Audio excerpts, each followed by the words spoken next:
Catherine, are we ready? Josh, are we ready? Okay.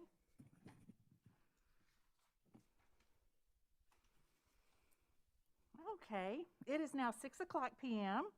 and today is September 22nd, 2020, and we'd like to welcome you to our special called board meeting tonight.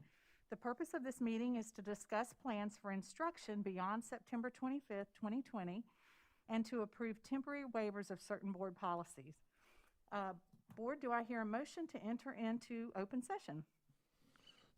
Madam Chair, I move that the board open the special called board meeting to discuss plans for instruction beyond September 25th and to approve temporary waivers of certain board policies. Okay, thank you, Dr. Powers. Do I have a second? Second. Thank you, Ms. Green. Are there any questions or comments, board? Hearing none, we'll take a vote. All in favor, please say aye. Aye. Any opposed? The motion carries and it is unanimous. I would like to notify you that we are in compliance with the governor's orders, CDC recommendations, and the Town of Lexington ordinance. The auditorium has been thoroughly cleaned and sanitized before the meeting and will be cleaned after the meeting as well. District staff will also sanitize the microphone before and after staff presentations or individuals speaking during citizens' participation. All board members, employees, or other individuals in attendance are encouraged to social distance and must wear a face covering at all times. There is limited seating to maintain social distancing. Once that seating is filled, attendees are asked to go to the staff development room, which is down the hall, where they can watch the meeting while observing social distancing guidelines. The public is encouraged to watch the meeting on our YouTube channel, and I think we have a good many watching tonight. We welcome you. After the meeting, the district will follow its previously established process by posting a video of the meeting to the district's YouTube channel, Lex One video site, and our own website. I would like to notify you that we are in compliance with the South Carolina Freedom of Information Act. We have notified the media of the date, time, and place of this meeting. I also would like to notify you that the district does tape this meeting for accuracy in helping prepare the minutes. And at this time, I'd like to call on Dr. Powers for the invocation and the Pledge of Allegiance. Dr. Powers? Thank you. I think we're all acutely aware that our Lexington One family is really struggling with the decisions we're facing. I think all of us in this room has never seen a situation like this. We've had other struggles in Lexington One, and we've come through that stronger as a family. And so my prayer and hope tonight, as well as we continue to work through this COVID pandemic, is that it brings us closer together and doesn't splinter us. And so my prayer tonight is in that vein. So let's bow our heads. Lord, I have been asked to serve, and I have agreed. Help me know my fellow board members, my fellow teachers, my fellow parents, my fellow Lexington One employees, and my fellow students, their gifts, their concerns, and their lives. I am doing your work, Lord, and your love for me and for them is above all personal. Help me to welcome conflict as a sign of the diversity in this board, in this family, in our teachers, in our community, and in our district, as an opportunity to reach for creative solutions. Help me to recognize this diversity as a sign of your capacity to love us all, and help me to cherish it as a great strength of Lexington One. Help me to approach issues with an open and inquiring mind, free from prejudice, with my spirit depending on yours for the strength to make hard decisions. Help me to listen, to know when and to whom I should listen. Help us learn to use our gifts to promote thorough, thoughtful discussions of important concerns in our community. Help us develop our skills as peacemakers to know how and when to mediate, to reconciliate, and to negotiate. And finally, help us enjoy doing your work and to remember your promise. Whenever two of us are gathered in your name, you are with us. Please sit with us, Lord, now. Amen. Amen. Let's all stand and say the Pledge of Allegiance. I pledge allegiance to the flag of the United States of America and to the republic for which it stands, one nation, under God, indivisible, with liberty and justice for all. Thank you, Dr. Powers. That was beautiful. Okay, it is now time for citizens' participation, and we do have some guidelines for that, so I'm going to read the guidelines. Oh, I sure do. Thank you. We don't have an agenda, so we can't have a meeting. So do I hear a motion to approve the agenda as presented? So moved. Thank you, Dr. Powers. Do I have a second? Second. Thank you, Mr. Anderson. Are there any questions or comments regarding the agenda? Hearing none, we'll take a vote. All in favor, please say aye. Aye. Any opposed? The motion carries, and it is unanimous. Thank you, Dr. Little. We now can proceed. We're now to 3.0, which is citizens' participation. I do have some guidelines, so if you're speaking tonight, if you'll make sure you listen to these guidelines and help us adhere to them. Lexington County School District 1's Board of Trustees solicits the advice and counsel of its citizens. To encourage this participation, the board provides a citizens' participation period during each of its regular monthly board meetings. In order for you to speak, you must be the parent, legal guardian of a student currently attending a Lexington District 1 school, a taxpayer residing in the Lexington District 1 attendance area, an employee of the district, or a student currently attending a Lexington School District 1 school. You may comment on agenda items, school operations, policies, programs, or other matters. You may not speak about specific individuals, whether students or staff, because we have other methods for you to bring those particular individual items to our attention. We want to remind you that this meeting is being live streamed and that the recording of this meeting will be part of the public record in perpetuity. So I think we all know this, but once it goes on the internet, it never dies. So make sure, especially if you're talking about your own children, that is what you want to live on the internet forever and ever. So just want to remind you about that. We want to give everyone who came tonight an opportunity to speak, and in order to do that, we will call on each speaker by name and ask you to approach the lectern at the back of the room. The board will not reply to your remarks nor take any action during the board meeting in response to your comments or questions. This is your time to talk to us, and this is our time to listen, so we're here to listen to you. You may address the board for up to 3 minutes. Please do not clap or make any comments either while an individual speaks or after he or she finishes. As you came in tonight, you received a card to fill out if you indicated you wanted to speak. That card asks for your name, address, and other information. However, when we call you up, we will only read out your name, the town you reside in, and the name of the schools your children attend when it is your turn to speak. If you did not fill out a card but wish to speak, please hold up your hand and someone from the communications office will provide you with a card. Is there anyone else that didn't fill out a card that wants to speak tonight? Okay. And as always, our information is on the website, and we can be contacted by phone, we can be contacted by text, we can be contacted by email. We will meet you in person. I have had lots of coffee at McDonald's and Rush's. So if somebody wants to talk with us and they don't feel comfortable about speaking in a big group, there are other ways to contact us, and we love to hear from you. So please, we welcome all messages. At this time, I'm going to call on Stephanie Berquist. She lives in Lexington, and she has children Shane and Sydney. They're in the 7th and 8th grade, and she wants to talk about going to school 5 days a week. So, Ms. Berquist?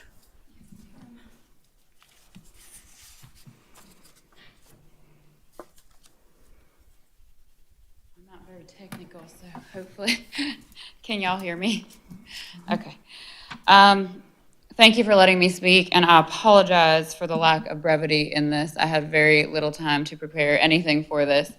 I do have 2 kids. They're both in middle school at Beechwood, a 7th and an 8th grader. We can all agree that those ages alone have their own difficulties, even though they're wonderful. So on top of that, we've got all this going on. Let me be very clear that I am here in advocacy for a 5-day school week. Our kids need to go to school 5 days. Not only am I here in advocacy of a 5-day school week, I'm here to advocate that those kids can go in the capacity in which they and or their parents feel comfortable. Whether that means mask or no mask, whatever it is, they need to be able to go to school 5 days a week in a capacity in which they feel comfortable. I think one of the biggest problems is there was an opportunity presented for parents who wanted to give their kids online school. That's fine. Kids can go to school 5 days a week online. There was not an opportunity given to parents who want to send their kids to school 5 days a week. That was given to no parent.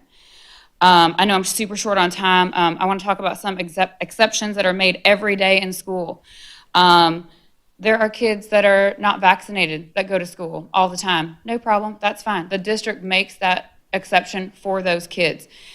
Hats, certain hats are allowed, certain hats are not, based on religious things. Those are exceptions made every day. We make exceptions every day in the world, in the nation, on the state level, on the school level. Every day we do this. Sports, my daughter's a cheerleader. They have friends on the football team. My daughter cheers at the school 5 days a week. That's an exception. We make exceptions every day. I'm happy that she's there touching, lifting, throwing other cheerleaders, the football players. I'm happy for that. If they can do that, why can't they go to school 5 days a week? I mean, my opinion. That's about some of the exceptions. Not to mention the legalities. Again, we have a right as a nation, as Americans, as parents, as kids to assemble at any given moment, anywhere, peacefully. Whether that's here right now, whether that's my teenagers going to school, they have that right. I have their right as their parent, and that is our right as being part of this great nation in this district. We are not being given that right. That right needs to be given back to us, back to them, and they need to have that opportunity to do that. I'm super short on time, so I just want to talk about everything else. Let's talk about the parents and the kids suffering. I think the online teachers are doing a great job. I talked to 2 of them today in the middle of a meeting. I had to step out of my meeting to take phone calls for my kids who usually make all A's and B's. My kids are struggling, and the teachers are struggling. The parents are struggling. And thankfully, I have a retired husband, and we have very flexible schedules, but the parents that have to work full-time, my friends that do this, I don't know how they're doing it. Again, I've got 8 seconds. The bottom line is I am in huge advocacy for legal reasons, moral reasons, psychological reasons, and ethical reasons that they go back to school, and in which a capacity in which everybody is comfortable, meaning having the right to go back in the way that they feel safe, mask or not. Thank y'all so much. Thank you, Ms. Berquist. Thank you. Okay, we're now going to call on, Ms. Smith, if you could hold a minute, because she wasn't masked, we have to wipe the whole. yeah, sure.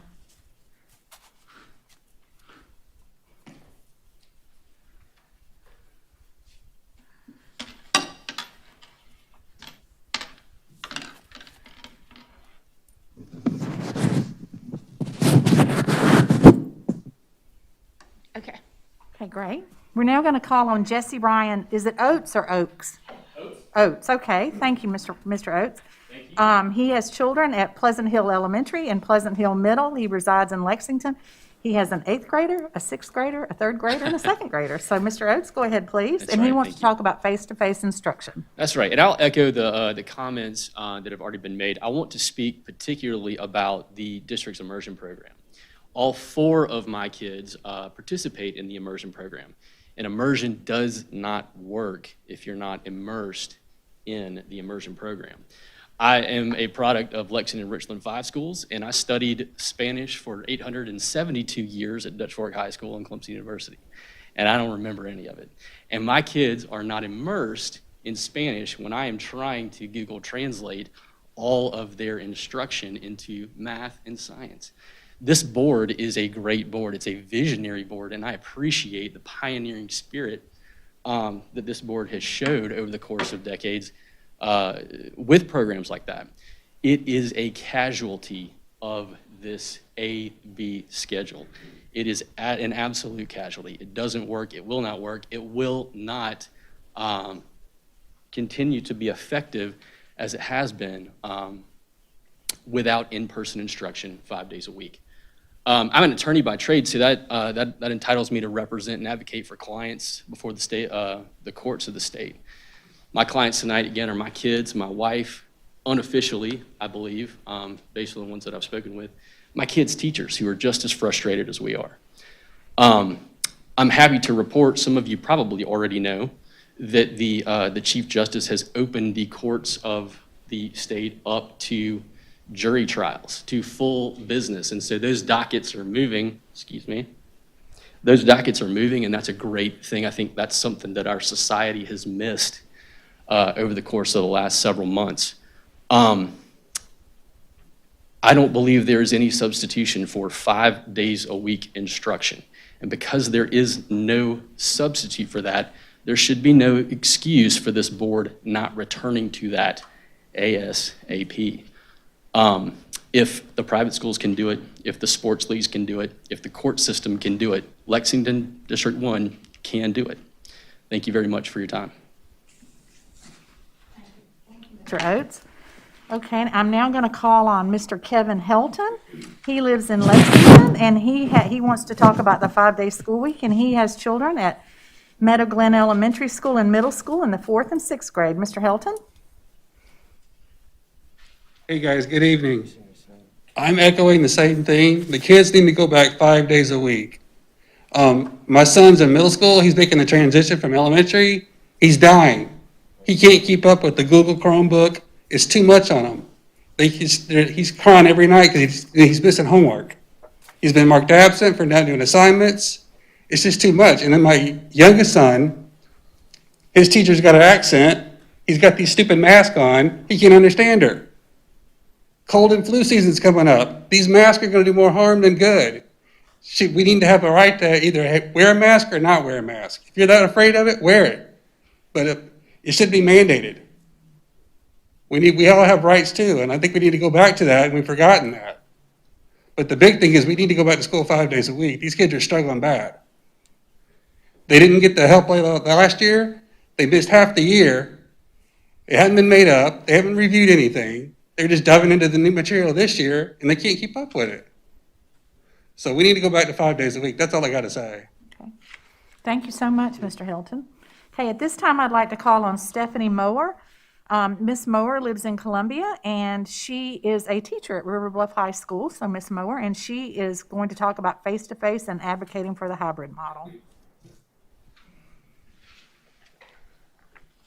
Hello, my name is Stephanie Mower, and I'm a teacher at River Bluff High School.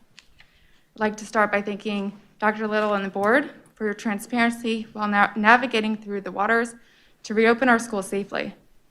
I truly value the confidence and the respect the administration of Lexington One School District has for its teachers. I stand before you to ask you for a few minutes of your attention because I care about the health and safety of our children and all of our community members as a whole. I'm passionate about teaching and will do anything for my students, even the most trying of circumstances. As a teacher, it is uncommon to be expected to do the impossible with limited resources and time. In my 10 years experience, I must say, I've never thought I'd encounter anything like what we're dealing with the COVID-19.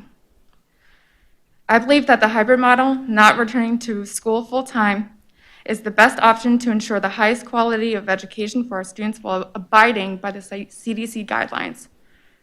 The hybrid model is the best fit for our students' health, the learning environment, and well-being of all teachers and staff. Although we are only a few weeks into the fall semester, it's been exceptional adherence to mask wearing and social distancing, but we are still seeing occurrences of students contracting the COVID-19 virus. Perhaps we know that many students who have contracted the virus have not done so through their time at school. But in our current social environment, there's a shame or a stigma associated contracting the virus, regardless of the caution of the person who contracted it.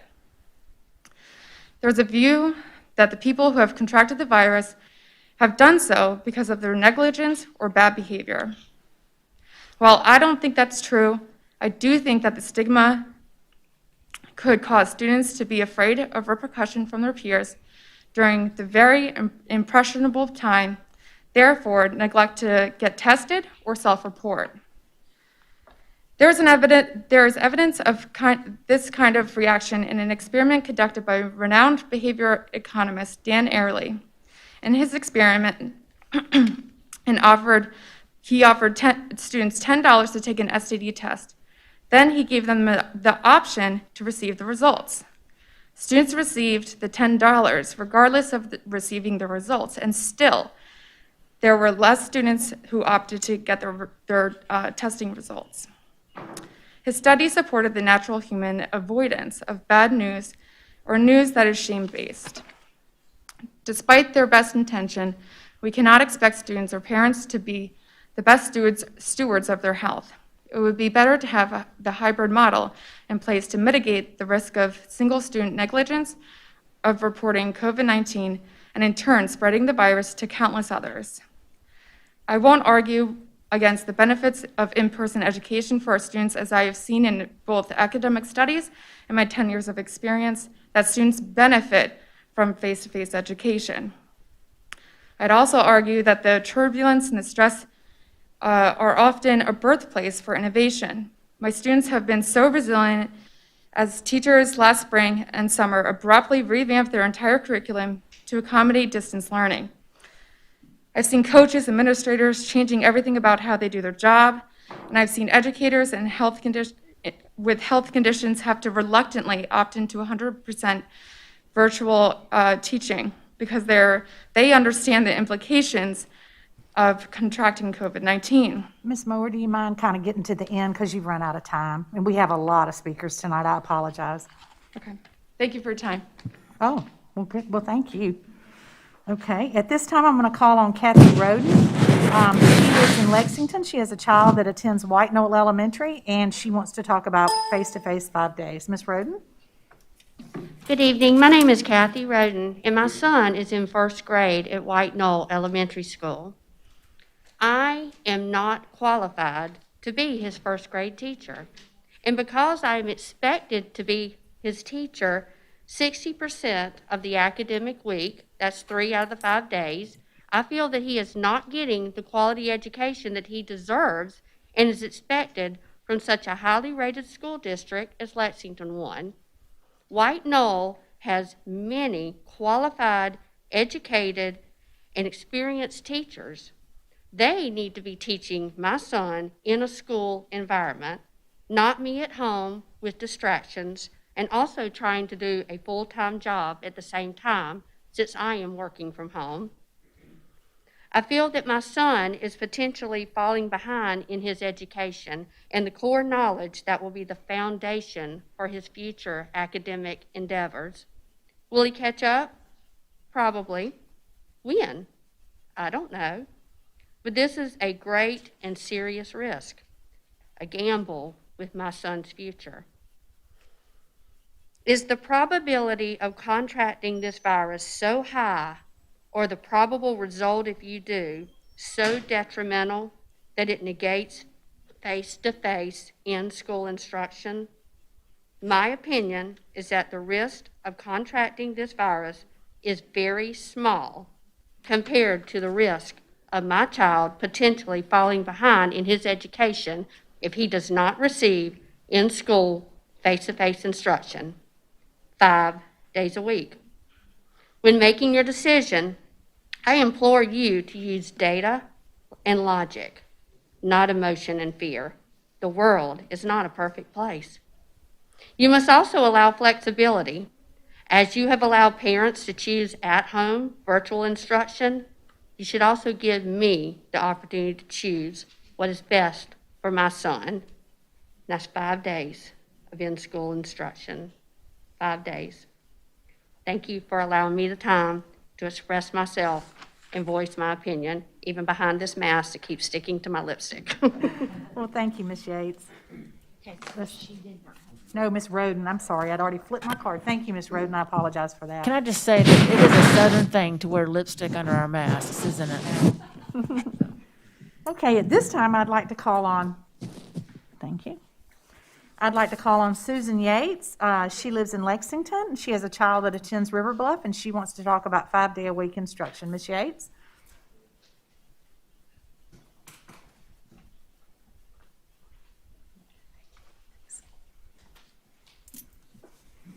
Good evening, everybody. My name is Susan Yates, and my daughter, Morgan, goes to River Bluff High School. And I am here today to advocate for the hybrid model as well as virtual school. My daughter does the virtual school at this point, and the reason that we chose not to do hybrid model was because we knew that there was going to be so much pressure put on this board to not follow science and to get people back into the schools.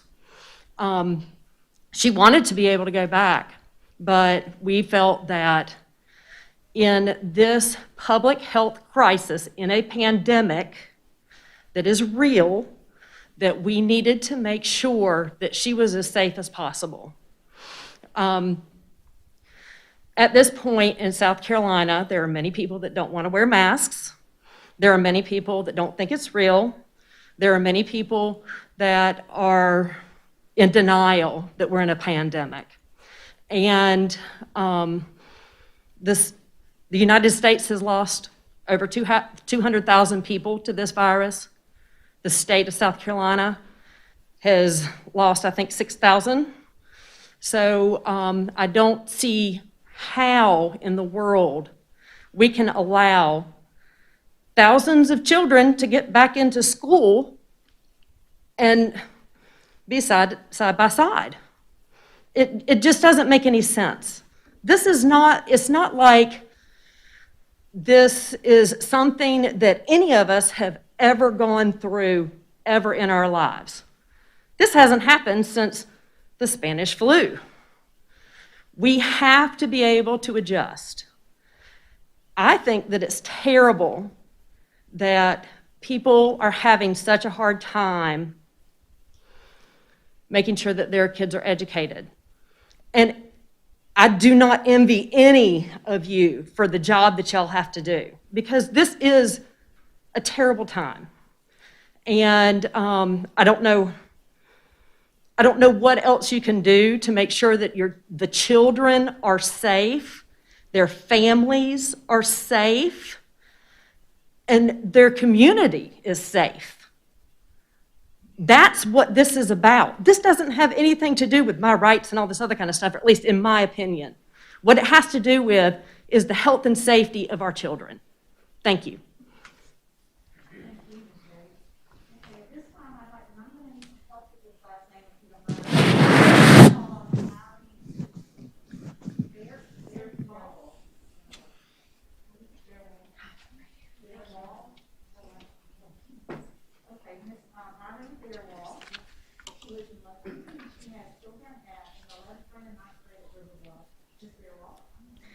We have a great opportunity to reinvent the idea of school this year. Let's not blow it attempting to pretend that we are able to continue to provide services to the level that we have grown accustomed to. I will be the first parent to say that I cannot homeschool my kids. I pay taxes in order to send my kids to school where people who have very specific degrees and skills, trusting that they will graduate high school, college ready. For 11 years, I have tried to be a staple in my child's school, volunteering and supplementing resources at home when needed. As a parent, I've been privy to conversations on social media posts where parents are expected. I would, but the time's going. As a parent, not a problem, I will slow down. As a parent, I've been privy to conversations and social media posts where parents are expecting magic from this year. Issues that have always existed within our schools are currently being put on blast like they are new. Teachers all teach differently. Teachers in the same grade can have different expectations for their students. Kids can have a good teacher and a bad teacher, no matter what method is used to actually teach them. None of these things should be looked at as a pandemic reaction. Acknowledging these truths first, I would like to express that over the course of the summer, the public was told that kids don't get sick, kids don't transmit. The validity of that statement can really be seen now that schools are all back in session. Knowing that symptoms may not appear for possibly 14 days, the state of South Carolina currently has 423 students that are positive in our schools. The CDC currently shows 1,580,162 children that are anywhere from the ages of 0 to 18 that have all been diagnosed as positive since the pandemic has begun. With that information, the public now knows that being defined as a minor does not give you a free pass from the virus. The CDC also shows us that being a minor does not likely lead to death. So I am not implying that all our kids are going to die if they get sick. But if we also look at the number of positives among the ages of 19 above, the potential for more severe case of COVID and knowing that you need adults in order to run a school, those are the numbers that are more of a concern to me when deciding if we should return to school at all. I am lucky. I am a one-income household with a reliable internet. I assist multiple kids in various grades, but none of them have any special needs other than the normal I am a kid issues. I do not assume that most households are like mine. I understand that there are cases in which children need to be in school. Instead of focusing on if a demographic should have priority in face-to-face learning, the option was allowed for everyone. There are times where people do not have the same level of need, and that fact should be able to be expressed and applied, knowing that there will be people who are unhappy, but also knowing that sometimes being an individual in a position of power leads to potential for negative side effects. When making the decision for face-to-face instruction, did the school board consider if all kids should have the priority when allowing them to go back? Did you ask yourself the following questions? Are they disabled? Are they on an IEP that requires in-person assistance? Are they in a household where all parents work? If the answer is yes, those children should be distributed around the district. That social distance can be maintained. And I'm going to be out of time, so I'm going to email you this because I worked very hard on it all day. Good luck with whatever you decide. Have a great night.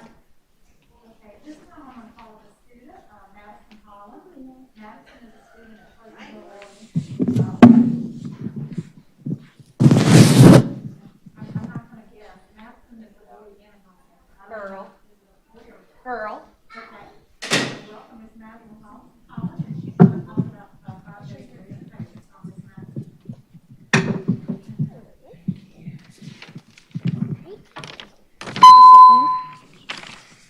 Thank you. Yeah. Can you say a couple words just so we can test the mic? Hello. Hello. Okay. Okay, I'm gonna bring it up to this. Okay. Okay. Okay. Can you see okay with it? Mhm. Hi, my name is Madison Holland, and I am a new student at Pleasant Hill Elementary School. In my opinion, I think we should all go back to school for 5 days. It's very hard starting at a new school and making friends while wearing a mask and social distancing. From what I've seen being back at school, all of us want to be in school for 5 days. E-learning 3 days a week is very hard. I only get a 1 hour Zoom meeting with my teacher on Friday mornings from 8 to 9. I don't understand why I'm allowed to go to softball practice and dance practice, but I'm not allowed to go to school for 5 days a week. I may be young, but I'm smart enough to know that this is a crucial part of my childhood. Kids want to be in school for 5 days a week. Thank you. Thank you, Madison. And I think, is this your mother? Welcome back, Miss Brittany Little. She spoke with us at our last meeting, and she is Madison's mom, and she has children at Pleasant Hill Elementary. So she wants to talk about 5 days face-to-face. Miss Little? Okay, hey guys. First of all, let me just say I'm piggybacking off of last week, and trust me when I'm saying I'm speaking on behalf of hundreds of families in this district. My newsfeed is slammed with parents who are dying right now with hybrid. It's killing all of us. Elementary school kids are different than middle school and high school kids. They're more capable of doing online work than younger children. My daughter has 3 days of virtual work where she's doing slides of busy work. She's not really learning anything. Like she said, there's 1 hour of Zoom meeting with her teacher every week. That's the only one-on-one she gets during those three days. Most of it is them telling her to read a book or take a break or do page 17 in her math workbook. The kids that are learning 5 days virtual are getting a totally different education than the students that are doing hybrid. I just don't understand why we don't stick to the plan that we had since day one. I feel like the numbers are dropping. I understand why you started the school year the way that you did, but if you look back, the reason that we started the lockdown was to prevent the hospitals from getting overrun. Clearly, that's not an issue anymore. So, as with the flu, as with everything else, it happens. It's not worth doing this to our children. My kids are going crazy. My son has been in daycare, my daughter's been in daycare since day one in March, and nobody in the daycare has gotten COVID, gratefully. But I feel like children, are different with this virus, in my opinion. A lot of parents are sacrificing a lot being in the school district. They don't have the extra money for the extra childcare, while as other school districts very close to us are doing 5 days face-to-face and are totally fine. I feel like I don't understand where my tax dollars are going to. I'm paying $25,000 in student loans still, $300 a month. I need to know who's going to pay for that while I'm trying to teach my children for 3 days a week. I just think that it's ridiculous that I have to pay for my child's education or fight for my child's education that I pay for. After totaling it up, hybrid's costing me $950 a month. My daughter also has to go to her father's house in Fort Mill. I piggybacked off that last week.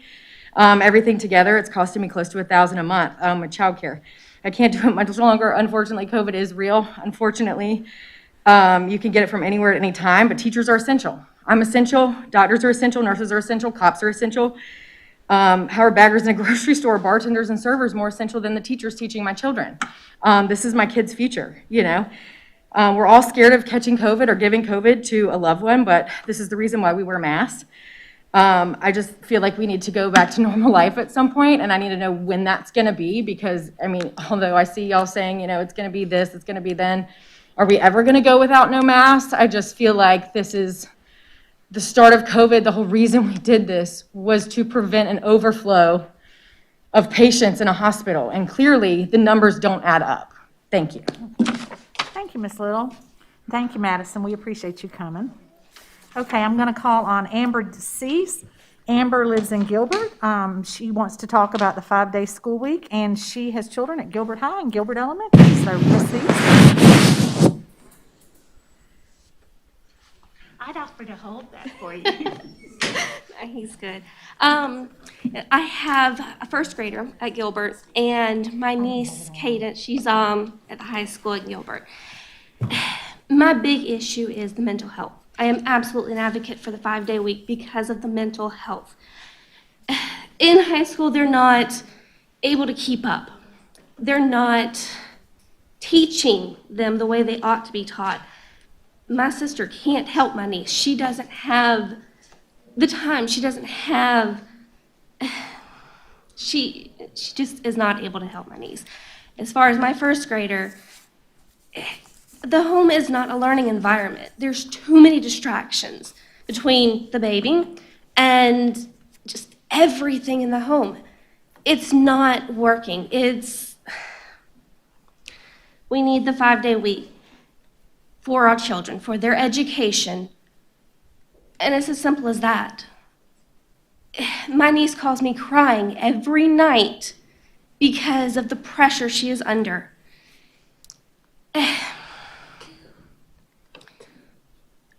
Children should not feel this stress at that age.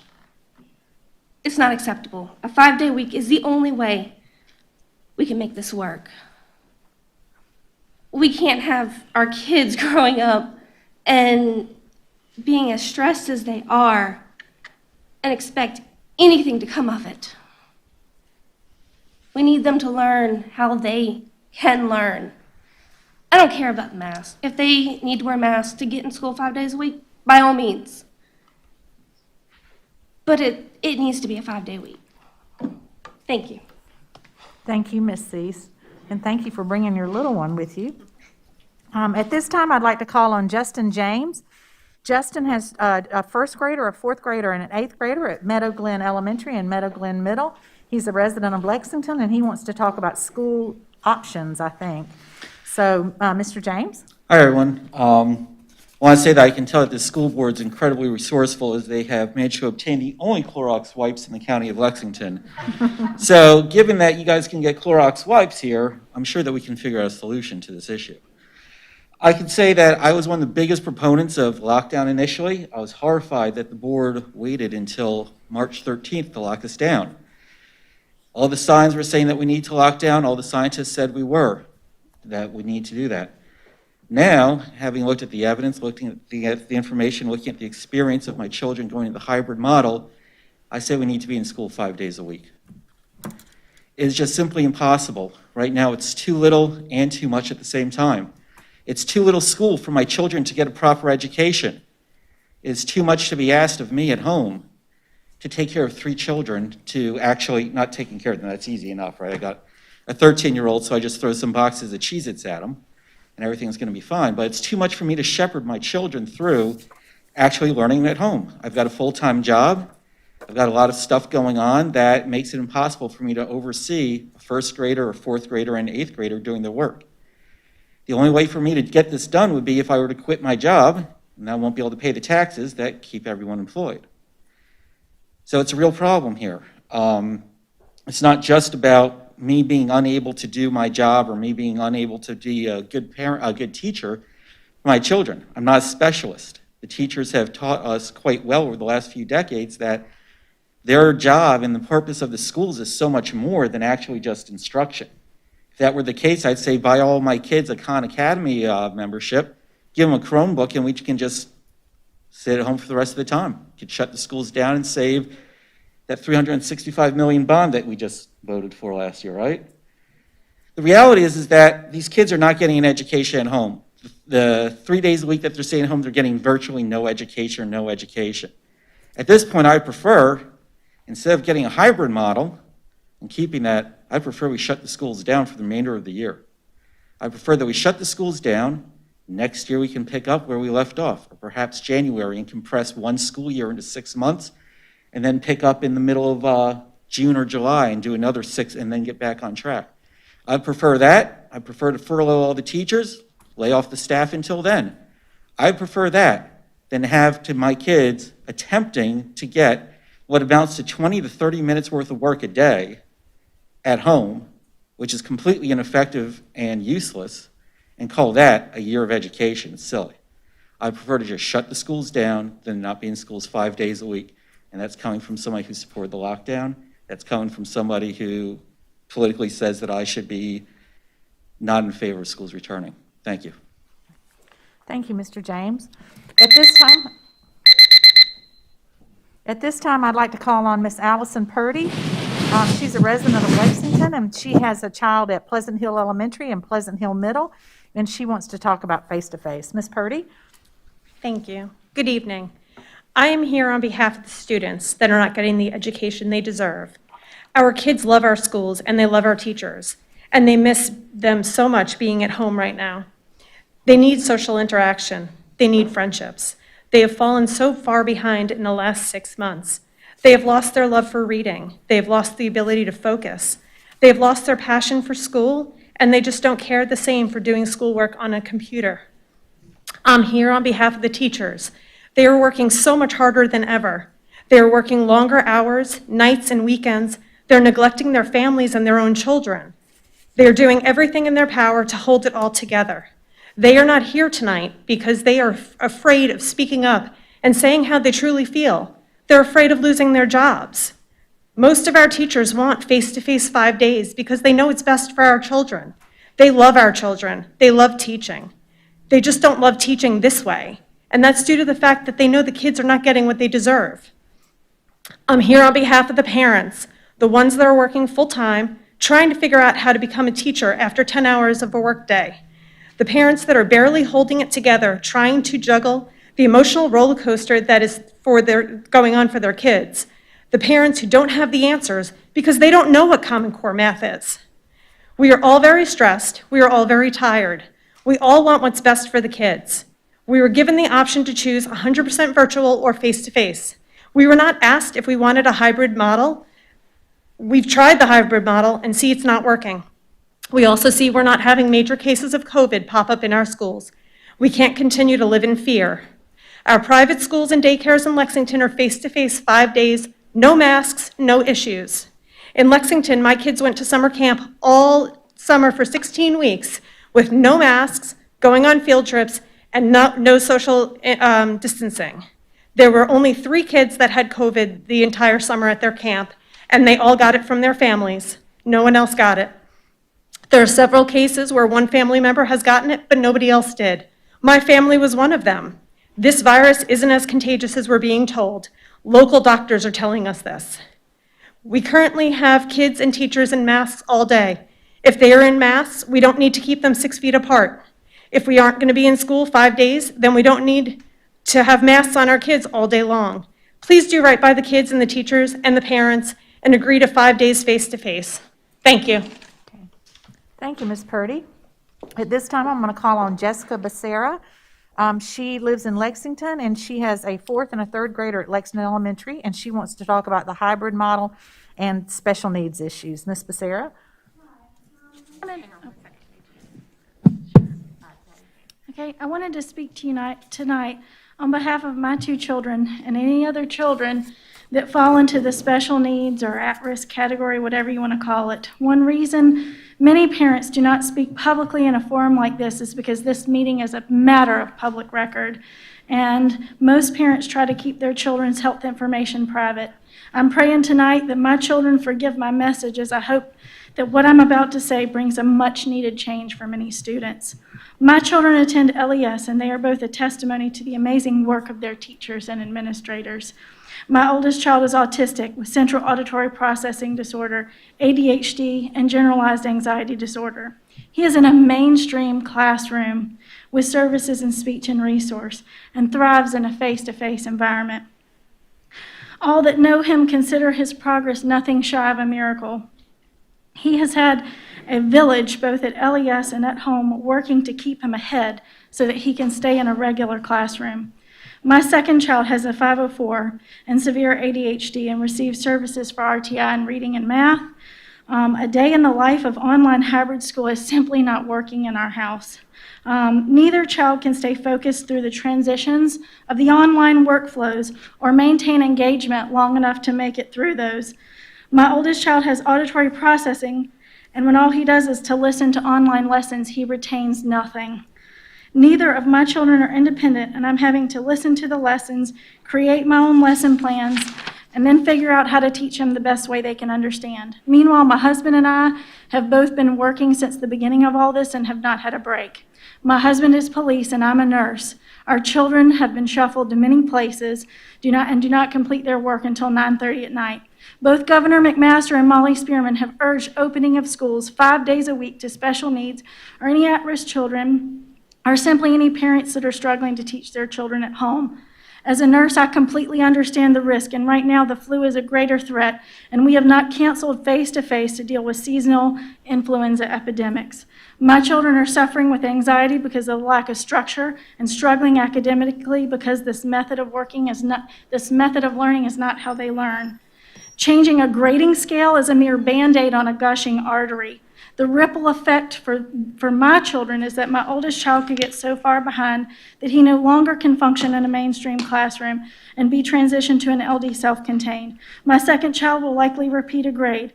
While this may seem minimal to most, it's huge to each child and the decisions that affect them. What do you think the ripple will look like district-wide if this continues? I am certain that I'm not alone in this struggle, but it is my sincere hope that you make a decision to allow these students to have a choice to be back in the classroom 5 days a week. As healthcare worker and police officer, my husband and I have worked tirelessly to stand in the gap for this community, and it's time that this school district stand in the gap for our children. I know what's best for my children is having their support system around them, which is Lexington Elementary. I urge you to feel the struggle of every child, walk a mile in their shoes in order to understand the gravity of what is ahead if free entry is denied. Please stand in the gap for all of our children that will be left behind. Thank you. Thank you, Ms. Becerra. Okay, and my last card for the night is Ms. Dominique Jones. Ms. Jones has children. She has a child at Carolina Springs Elementary and a child at Northside Christian, and she wants to talk about 5-day-a-week schools. Ms. Jones? Mr. Jones, I am so sorry. And I wanted to ask, Mr. Jones, we can't hear you. Can y'all help him with the mic? Is this better? Yeah. Yes, sir. All right. Thank you. I wanted to ask, when did adults stop being adults? I have sat here and I've listened to people speak, and everyone comes up to this mic, and time after time I've heard you say, well, I can't do this. My kids aren't getting this because I can't do this. I can't accommodate. It is our responsibility as parents to make sure that we take care of our kids. And not only take care of our kids in the sense of making sure that they get a good education, but they are safe and healthy at all times. I am an advocate of the hybrid model. I do believe at some point we need to return to 5 days a week. But my whole thing is, when do we start talking about solutions versus complaining about what we're dealing with? What safety measures are we going to put into place to make sure that everyone is able to have a functioning school? There's been one person that came up and he offered some solutions. I didn't necessarily agree with the solutions, but he did offer solutions. Everyone else has spoken about my freedoms, my rights. I should be able to pick this. I shouldn't have to wear a mask. The science behind this entire situation, behind this pandemic, speaks to what we need to do to be safe. I'm speaking as someone who's dealt with and has been essential from the very start. I've been in the public, I've interacted, I've crossed multiple state lines, I've seen this develop, I've been on military bases, I've been in boardrooms, I see how this is being handled. And for us to politicize this actual pandemic just because we want to stand on blue or red is not the right way to do it. We have to think about the safety of our kids, and we have to think about what can we do to make sure that they're able to go to school and we can attend to their mental health, but we can also attend to their physical health. So today, am I agreeing with going back to school 5 days a week? No. Do I think that's important? Yes. But before we even look at going back to school 5 days a week, we have to look at these are the safety precautions. We have to look at masks. We have to look at social distancing. We have to look at the ways that we sanitize, clean, and how do we keep people safe. Once we're able to meet all of these items on the checklist, then we can move towards 5 days a week. But without having those solutions, there's no way that we should move forward. I come as a concerned parent and someone that is new to the school board meetings. Again, my name is Dominique Jones, and I will be here for the next couple of meetings, and I look forward to getting to know everybody. Thank you. Thank you, Mr. Jones. Okay, that's my last card. Do we have any more cards, Catherine? Is that it? Madam Chair, if I could insert something right here, I wanted to make everyone aware that this is not a board decision, the reentry program or reentry plan. I think Dr. Little plans to cover our next step a little later tonight, but many of you here to address the board tonight, and I want everyone to know that this is not a board decision, it's an operational matter, and those decisions are made by the superintendent. That's just for the record.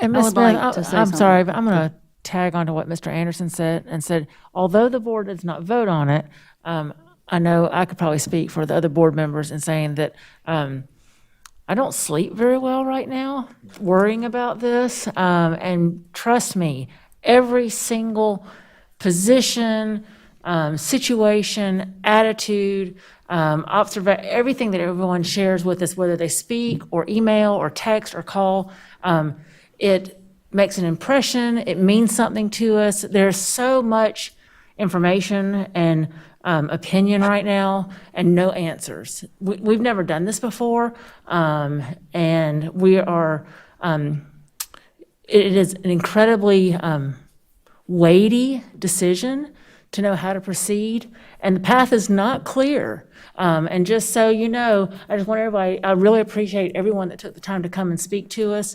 And it's very, very important for the board that we take the right steps, even though we really, at this point in time, we don't know what the right steps are. 6 months from now, we'll know what the right steps were in September. But right now, we don't really know what the right steps are. And so I keep hearing everybody talk about having grace. And I just hope that, as we move forward, we're doing this, like Dr. Little says, we're stronger together. And just, know that everything that you've said matters, and it means something to us, and we're considering it. And I think about it when I'm awake at night and can't sleep. So I just wanted to add that because it really does, it weighs on us. We've never done this before, and hopefully we will never do this again. But thank you so much for taking the time to come and talk to us. So. Okay, we're now going to go to 4.0, which I think is what everybody's here for. I have something to add as well. Okay. We're not voting on this. I guess the board made this decision. I'm not sure who made this decision, but there are other districts and boards who do allow board votes. So I'd just like to make that clear that this is a decision that was made within Lexington 1. No, it's a decision based on the contract we have with Dr. Little, and that's why we're not voting. This is the ownership of the operational piece falls under Dr. Little. We fall under the governance piece, but he is definitely working with the board. He's going to share with you in just a minute all he's been doing to get some answers for everybody, and I think everybody's going to be real pleased when they hear everything he's done to work towards the best solution we can come up with now. I would like to say if anyone wants to leave, because I know some of you get a little anxious about staying in a room with this many people. This is being live streamed. If anybody would like to get up and leave at any time, you're more than welcome to do that. I didn't want you to feel like you're locked in this room for the rest of the night. So if you want to go and listen to it on your phone or see it on your iPad or your TV. At this time, we're going to turn to 4.0, which is the superintendent's report, and this is the next steps on the district instructional model. Dr. Little is going to present the next steps and what we're getting ready to do, and this is for information only board. He's presenting this as an operational report. Thank you, Madam Chair. Good evening, everybody. I am thankful for the comments that were made tonight. Very much appreciate the heartfelt sincerity about the concern for your children and the concern for your community and the concern for Lexington One schools. Thank you very much for doing so. Tonight, we are going to present our Phase 2 plan, but before we get into the Phase 2 plan, I think it's important that we really talk about the feedback that we received last week. Last week, we spent a lot of time and energy and effort collecting feedback about the beginning of the year and about how the beginning of the year has started. And so Dr. Phillips is with us tonight, and he's going to walk through. We had a number of surveys and focus groups from last week, our support staff advisory, our teacher leadership council, our administrative group, parent advisory council, as well as 2 surveys that we sent to both staff and parents as a whole, trying to get as much feedback as possible about the beginning of the year. So I'd like to turn it over to Dr. Phillips, and we will begin reviewing that feedback. Okay, Madam Chair, members of the board, is this working okay? As Dr. Little said, last week we collected data from 2 surveys, one that went to the parents of our face-to-face students, our hybrid students, and another that went to our staff in the schools. And also, advisory groups of parents, teachers, support staff, and administrators met to provide specific feedback about moving forward with the next phase of instruction. So what I'm going to be doing is presenting a summary of these data, and in as brief and understandable way as I can. So we essentially asked both groups, parents and staff, a series of questions, 2 of which were pertinent to this meeting. One was, how safe do you feel in the current hybrid model? Okay. And then another was, how many days would you feel comfortable either working or sending your child to school face-to-face with the entire student body present, not president. So the first question, how safe do you feel in the current hybrid model? You can see that we're reasonably similar here. The parents are in the light blue column, and staff is in the dark blue column. It's probably good to note at this point that the staff, we excluded those teachers who are strictly online because their physical contact with students is not anywhere near what your normal face-to-face students are. So this is excluding those teachers. So 93% of parents said they feel safe currently in the hybrid model with the provisions we put in place, and 78% of staff. And just as another note, the staff included not only teachers, but also administrators, support staff, other certified staff like librarians, guidance folks, that kind of thing as well. So when we break this out by level, you can see it stays pretty consistent, right? So again, parents are very comfortable in general with this model, and your staff is about the same across the board. Again, slightly less comfortable than parents, but still pretty comfortable.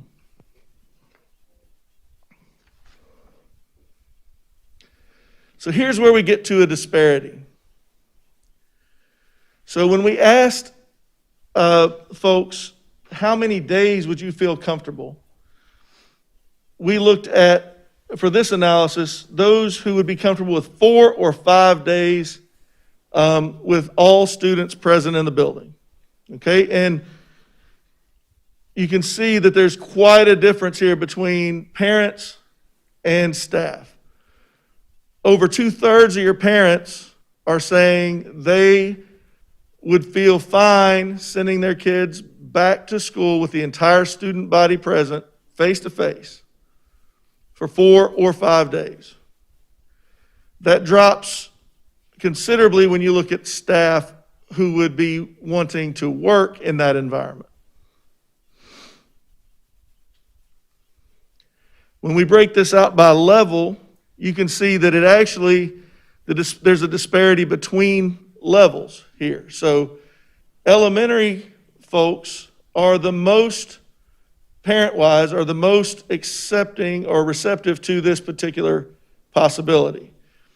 So about 3/4 of elementary school parents say they would be fine with their kids coming back 4 or 5 days, while just under half of the staff. And you can see as you go up in level, that comfort gets a little bit less.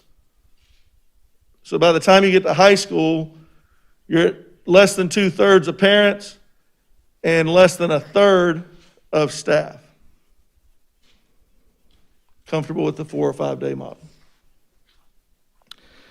So, as Dr. Little said, we also brought together some advisory groups, and we brought together advisory groups of parents, teachers, support staff, and principals.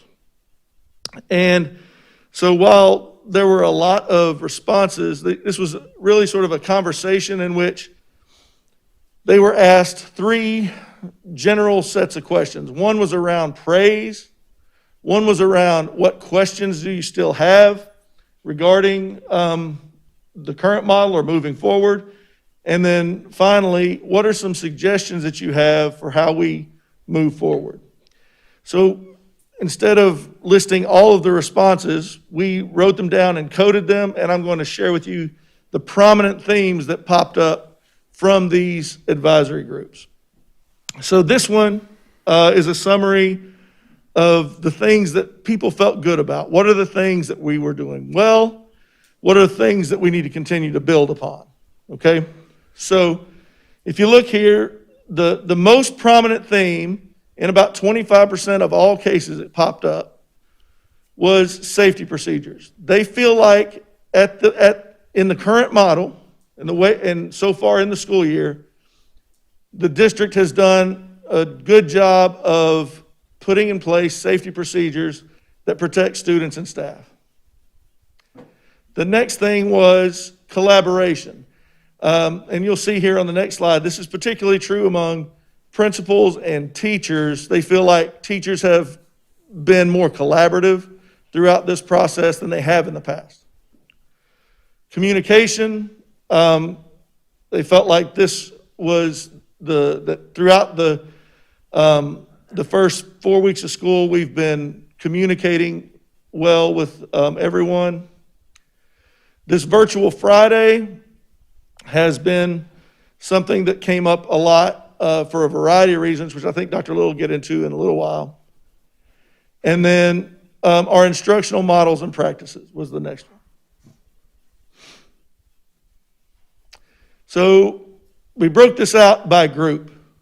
So the bigger the bubble, the more frequent the response for that group.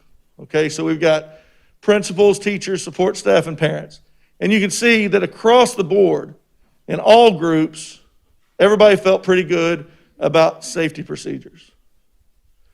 Communication, our strongest support for communication or incidence of this code was with parents. But again, it showed up in all groups. This virtual Friday was a prominent response with principals and teachers, as was collaboration. And then our principals, teachers, and parents felt strongly about these instructional models and practices. So the next one are the prominent themes for the questions category. All right? So this one keeps raising its head, right? So while they felt pretty good about the safety procedures that we had in place during the hybrid model, there were still questions around, well, how do you extend that to a face-to-face model when everybody's back? So there were lots of questions about safety procedures. About a third, almost a third of the questions were coded as that. The next one is school schedules. All right, so what will this look like? Both from a sort of calendar standpoint, so when do we start, but also from a arrival and dismissal and lunch and recess kind of standpoint. How does that look for kids and for teachers? Next one was communication. All right, how will this all be communicated to families and to teachers and to administrators? The next one was about positive cases. So there was a lot of questions. There were a lot of questions about how do we treat positive cases? How do we know about positive cases? How is that communicated? And the next one was, and these two were tied, so I lumped both of them in. You notice the other one only had 5, this one has 6. These two were tied. So quarantine had to do with policies for quarantining students and understanding the data around that. And then finally, technology. This one came up a good bit because around devices, the availability of those for all students, and about internet access as well. And again, we broke that out by group. So again, you can see safety procedures tops the list, and it's across the board. So lots of questions around how we're going to ensure safety and what are those things we're going to put into place to do that. The next one is school schedules. So again, across the board, almost all of these had some representation in all groups. Communication, and then positive cases. The only one that didn't have representation in a group was technology, which is interesting. The parents didn't respond with that at all. And then the quarantine piece as well was across the board. So Dr. Phillips, I've learned to repeat things. So I think from the stakeholder surveys, the stakeholders felt good about our safety procedures to date, but that also was the very area that they had the most questions about the next step. Right, so moving forward, how are we going to continue that? How will we change those procedures to accommodate more people in the building? Social distancing, et cetera. All right, and then finally, the suggestions piece. The biggest theme here was communication. So a lot of suggestions about over-communicating, making sure everybody knows what we're doing, that we're being transparent, that people's voices are heard, and that we are communicating back to them. The next category was virtual Fridays. So a lot of suggestions about maintaining that virtual Friday for a variety of reasons. Like I said, Dr. Little will get into that a little bit more in a sec. There was some suggestion in about 13% of the cases to stay in the current hybrid model. Then again, showing up is safety procedures. So suggestions about how to properly sanitize, about wearing masks, about social distancing, et cetera. And then the last one is about criteria and data. So making it known about what criteria are being used to make decisions, what data that's being based on, and making that clear. And again, broke it out by group. So safety procedures across the board yet again. Oh, wait, that's the wrong one. I apologize. I have the wrong one in there. I apologize, everyone. But what we saw in this one was across the board communication, and then across the board safety procedures as well. I'll make sure I get that corrected slide to you guys. Okay, do you have any questions for me?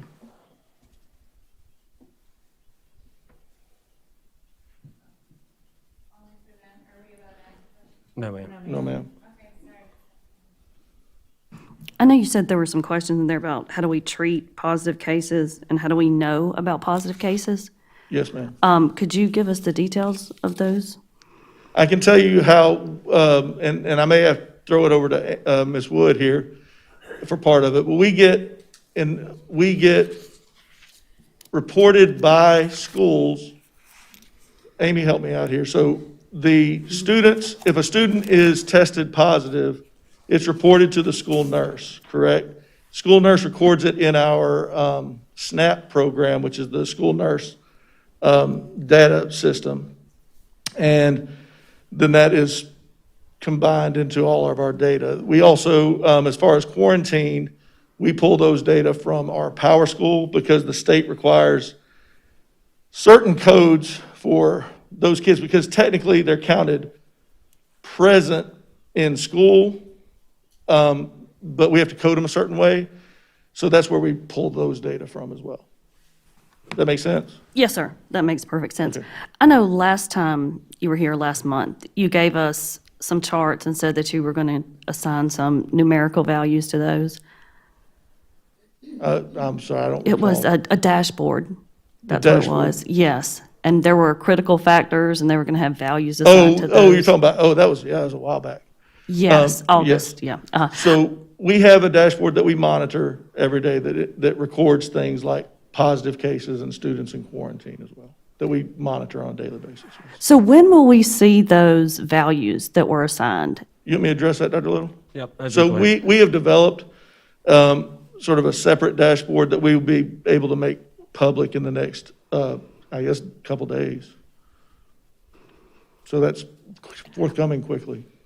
Okay. I just know in there it said auxiliary staff, how many of those were absent and how many students were absent. Will we have access to, I guess, the benchmarks y'all have set so we can see how you're coming along and how you're making decisions based on that data?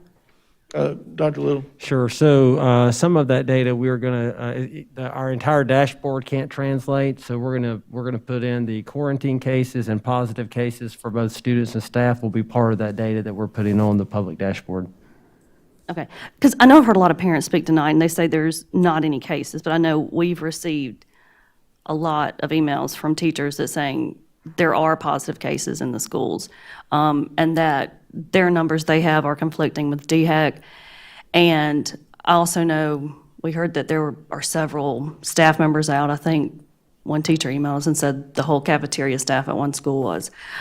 So I'm wondering how that dashboard fits into what kind of decisions we're making going back to whatever kind of model it is we're going towards. Yep, I'm going to talk a little bit about that in a bit. Okay, thank you.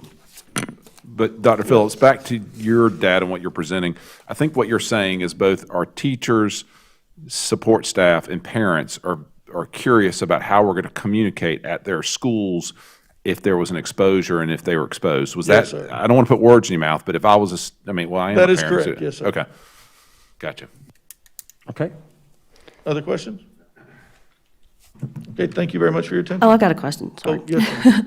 So these advisory councils that gave feedback on this, Yes, ma'am. was that for each school or was that just kind of put together throughout the I believe district? it has representation from every school. I'm not sure about the principals Yep, principals as well. as well. Okay, thank you. Yes, ma'am.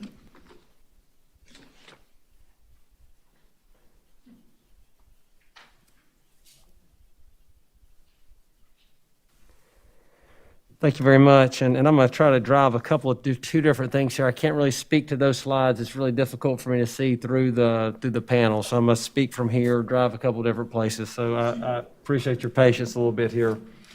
So over the first 3 weeks of school, we've learned a number of lessons beyond what we learned last week. And so I wanted to go over that information just a little bit today. So the first lesson is that the impact of exposure and quarantining students or staff is really far more significant when we cannot socially distance.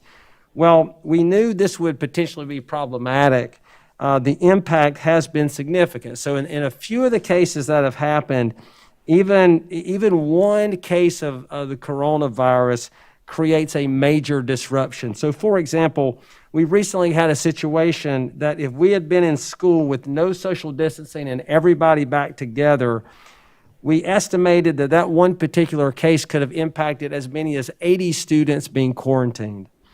And so our ability to alleviate or reduce the social distancing as a safety, but while maintaining safety, is really going to be a driving force of a factor that we're going to talk a lot about tonight. The second major lesson is that we talked about quarantining is disruptive to the educational environment. Certainly what we're learning is that keep in mind that when every student is quarantined, they will miss at least 2 weeks, potentially more, of school, and certainly that's incredibly disruptive as to their educational process, because they're completely removed from the face-to-face model, and at the same time, they're not in the virtual or the LULA model. So they're in this limbo, and those are the students that it is most difficult to support for our teachers and most difficult for our schools to support. Likewise, when a teacher is quarantined, that all puts additional pressure on our schools and puts additional pressure on the adults in the building. And we are figuring out ways around it, and the schools have done a fantastic job, I think, of being creative about how they approach that. But it is certainly not ideal if we could continue to prevent or reduce and minimize quarantining and exposure to COVID-19. We've also learned that while the hybrid model is certainly not ideal, we've heard from a number of parents tonight that I think would speak to that, it does provide a stable experience for our students. So the hybrid model, remember, was designed as a temporary transitional model to help us lead back into maximizing face-to-face as we do that. But because of the social distancing that is built into the model, it really minimizes the impact of quarantining and keeping kids in school on a more consistent and routine basis. It's really from week to week, you know what to expect. Day to day, you know what to expect, because the social distancing piece is built into it. Our fourth lesson here is that it's certainly easier to organize for social distancing at the elementary school. And we will be talking about this more as we go. But keep in mind that many of our classrooms in the elementary school have plexiglass in place. They have fewer transitions throughout the day. They stay primarily in their family models, and so they rarely interact with students in other classes. So there's a lack of interaction between classes or among students outside of that family model. And so when we look at social distancing at an elementary school, it's typically easier. If you compare that to a middle school student or a high school student, I happen to have both in my family. I have a fifth grader at Pleasant Hill Elementary, also in the immersion program, and I have a senior at Lexington High School. The senior transitions many more times during the day than does my fifth grader. And so the elementary level is certainly, it's easier to organize for social distancing at the elementary level. I think the fifth lesson that we've learned is that it will take deliberate steps as we start to come back face-to-face more often, that it will take deliberate steps with safety checks in between to make sure we keep our schools open for face-to-face learning for our community. From the beginning, our goal has always been to maximize face-to-face learning while bringing our students and staff back safely. And we don't want to be just open. That's one of the things we've talked a lot about. We don't want to just open. We want to stay open. And that's a goal that's harder to have when you're talking about bringing everybody together with social distancing. And it's incredibly important, and one of the things I want to acknowledge tonight, the challenge is that in July, we did not understand the complexities of bringing everybody together because we'd never experienced that before. And so that's one of the big things that we've learned is that the difficulty of building in those safety procedures for our students and staff, again, to minimize risk. And I think everybody in here would agree, we certainly do not want to sacrifice those things as we move forward. Those safety procedures, you saw it in our focus groups, were among the highest rated. We certainly don't want to sacrifice our safety procedures moving forward. And so as we've been discussing this and thinking about this, this is why what we are going to begin to propose tonight is a phase in and a scale up about our approach in this next realm. So, Dr. Little, as we, I think, Dr. Phillips, those stakeholders were great, but I think an important stakeholder as we move forward 4 and 8 weeks from now will be the kids that we quarantine. We need to make sure their voice, because again, to your point, Absolutely. the stability of the educational model, so understanding the cost when it becomes unstable at the student learning level will be important for us. So. For sure, thank you. And we're going to talk a lot, we're going to talk a bit about the quarantining as an issue in just a moment for sure. So if you look on our transition target date timelines, I'd like to point everybody to this. On our previous timeline, September 28th was really designed with 2 things in mind. The first thing is we wanted to see 2 cycles of the infection model to make sure we're seeing 2 infection cycles go through. And then we also wanted to make sure we had a month to plan our safety procedures, because everything about coming to school changed when we were talking about COVID-19. Everything. I tell everybody, even if something as simple as a fire drill became different, and absolutely things started to change. So we needed a month to practice all of those procedures. You even see me, after all this time working with it, every now and then I'll continue to touch my mask and try to make sure that it's adjusted. So these safety procedures are incredibly difficult, and we are learning that as we go, and that was part of that September the 28th original date. Now, the timeline you see before you now is really built on our ability to impact social distancing. So this is going to be the key. DHEC has given us new guidance that with masks, with plexiglass, and 3 feet, that we are able to reduce that 6-foot requirement. And that potentially reduce that 6-foot requirement. I'm looking at Amy Wood. And that is going to be a critical element for how we're going to come back to school and how we're going to be able to provide layers of safety for both our students and our staff. In phase 2, you will note that pre-K through 2, everybody, grades 3 through 12, certain self-contained special education classes in grades 3 through 12, and then again, some identified English language learners in grades 3 through 5. They are going to begin our transition back to school as we maximize their face-to-face instruction. Now, they will attend school from Monday, starting on October the 5th, that's Monday, October 5th. They will attend school face-to-face Mondays through Thursdays and participate in an e-learning on Fridays. And I'm going to walk you through that in just a second. But we call this model the 4+1 model. We believe that this model provides us with the most stable and safe option that we can maximize face-to-face learning. Again, it's not just about opening, it's about staying open. And we want to have a stable model that will keep us in school for the maximum amount of time.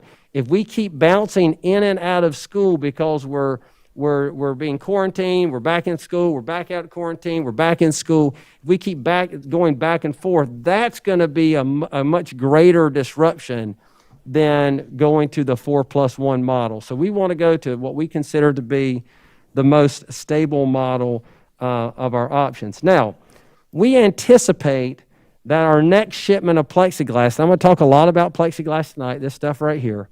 We anticipate that our next shipment of plexiglass will be here and in place by Monday, October the 19th. We've had lots of conversations with our vendor.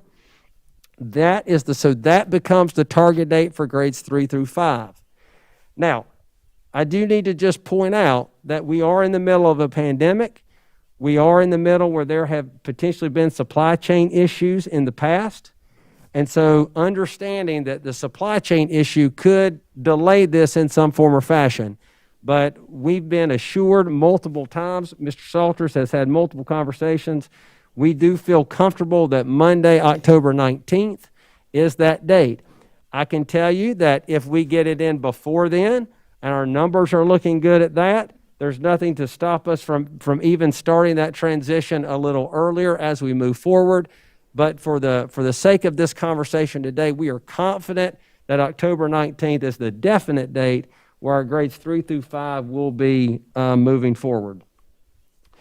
So if you'll note too on the second bullet there, at the same time that our 3 through 5 students are coming back, our secondary schools are going to begin to identify priority groups that they are going to begin transitioning back to school. So they are working on those plans right now. That's part of their contingency plans that they're working on. And our priority groups are going to be students, what we are defining with the highest need of face-to-face instruction. And so our schools will be defining what that looks like for them, our middle school and high schools, and they're going to be bringing those students back as well. But schools will be able to plan for them to be socially distant, so it will not change their model at all, because they're not talking about everybody. They're talking about a smaller cohort of kids that will be coming back more days face-to-face. So they can build social distancing into that model. And then what we anticipate is, as we continue to bring in plexiglass for November and continue to work with secondary and high school, because it won't just be that, there'll be some other safety things that we are working on right now. As we begin to do that, we look at early November where we will be bringing in our middle school and our high school folks in larger numbers.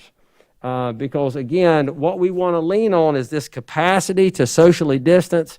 And when we do plexiglass, mask, and 3 feet, we can begin to minimize, potentially minimize as close contact and exposures. And those are two things I want to make sure I'm clear about tonight, because it's not just about the quarantining.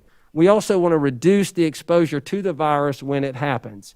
We know that because we know middle school and high school students are very different. Someone mentioned that tonight in public comment, that they are different than our elementary school kids.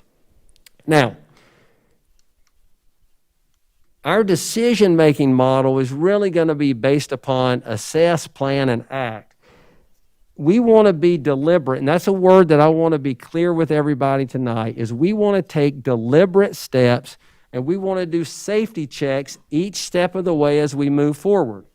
The first step is to assess safety, and it's to assess feasibility of how we can begin to do more with more students. The second step is plan how we safely come back and for that next group of students. And as we are implementing that, we are certainly closely monitoring the impact and beginning the assessment for the next group of students that are coming in. So that's going to be really what we're working on the entire time, to create this decision-making model where we're assessing what's happening, the feasibility of what's happening next. We're planning for that to happen, and then as we're acting, we are planning on that next group of students who are coming in. We're trying to be more proactive as we approach COVID-19. Now, why do we want to start with elementary, and why do we want to begin with pre-K through 2? Now, remember, those aren't the only students that are coming back. Grades 3 through 12, self-contained, some ELL learners in grades 3 through 5. But the majority of the students who are coming back first will be in our elementary schools. So why do we want to start there? Well, first of all, you'll note that they are already in the family model. And that family model, again, very little interaction among and between families and other classrooms, and there are not many transitions throughout the course of the day. So that is a critical element.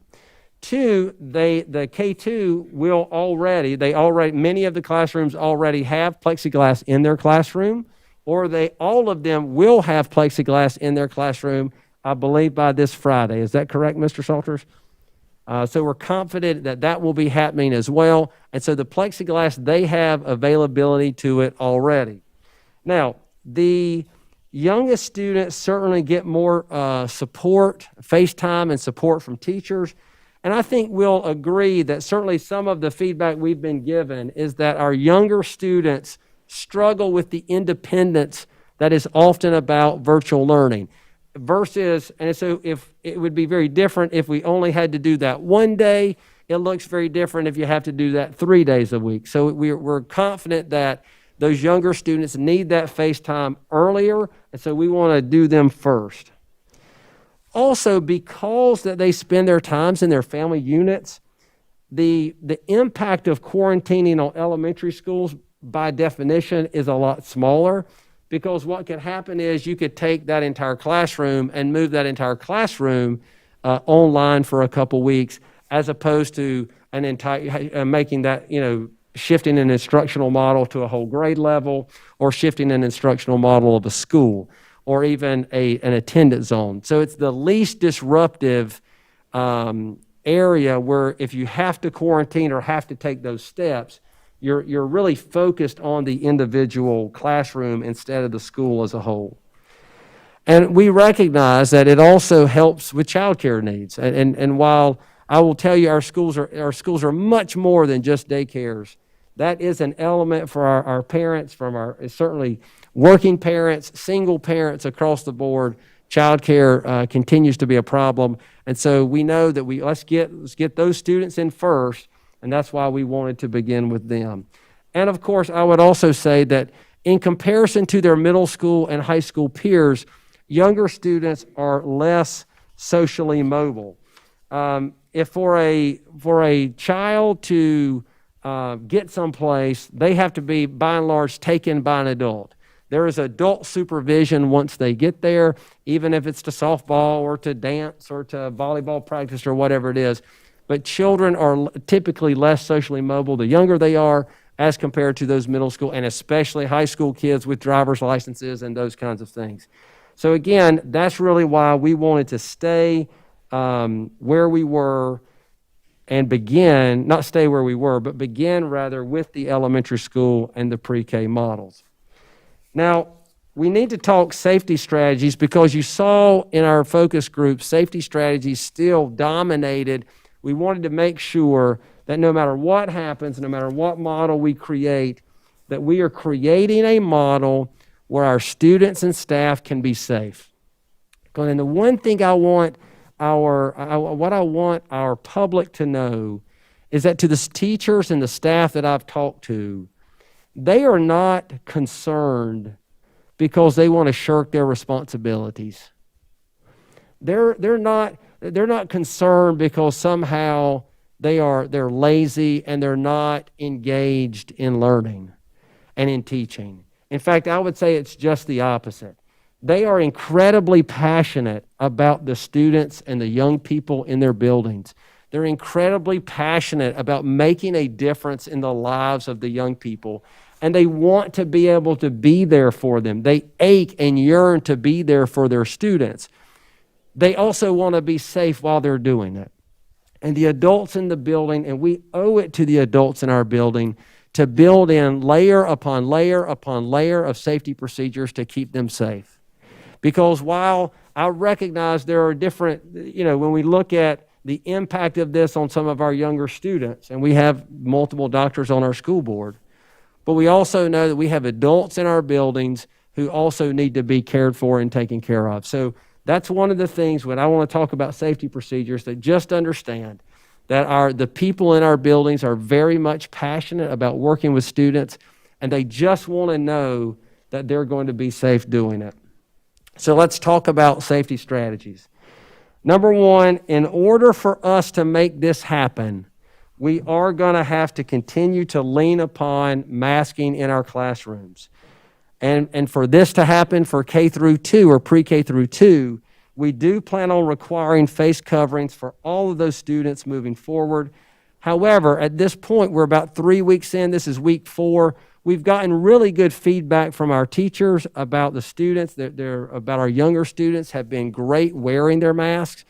And so we feel good that we can move that forward, continue to do mask breaks, continue to assist with mask fatigue.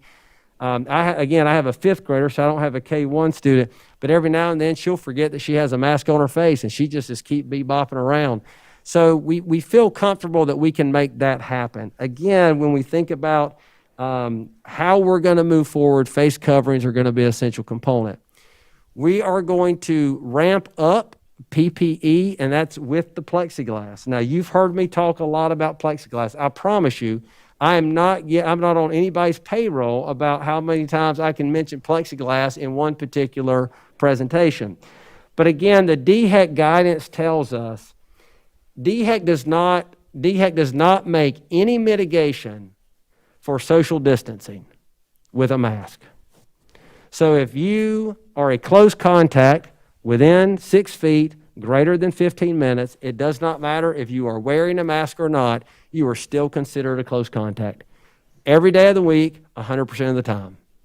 What they do, their guidance is changing on, is how that looks with a plexiglass barrier, 3 feet of space, and a mask.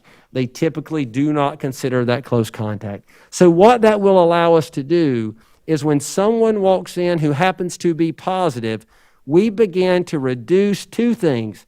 We reduce everyone's exposure to COVID-19, which is, I think we would all consider as a positive. And then the other thing that we do, we reduce the number of students and staff who would have to be quarantined. And that is what's going to help us move forward. So the PPE, including plexiglass, is going to be certainly at the top of our list. And we've got to build that. Keep in mind that we've spent the last month practicing safety procedures, getting better at how to move students throughout the building. That has been a critical component of our schools. And we talk about staying open as opposed to just being open. Because if we're just going to be open, we're not going to stay open for very long. Again, I've talked a lot about the family model. The family model at elementary school, we talked about that first at our June 23rd board meeting. That family model continues to be a really good strategy for our elementary schools.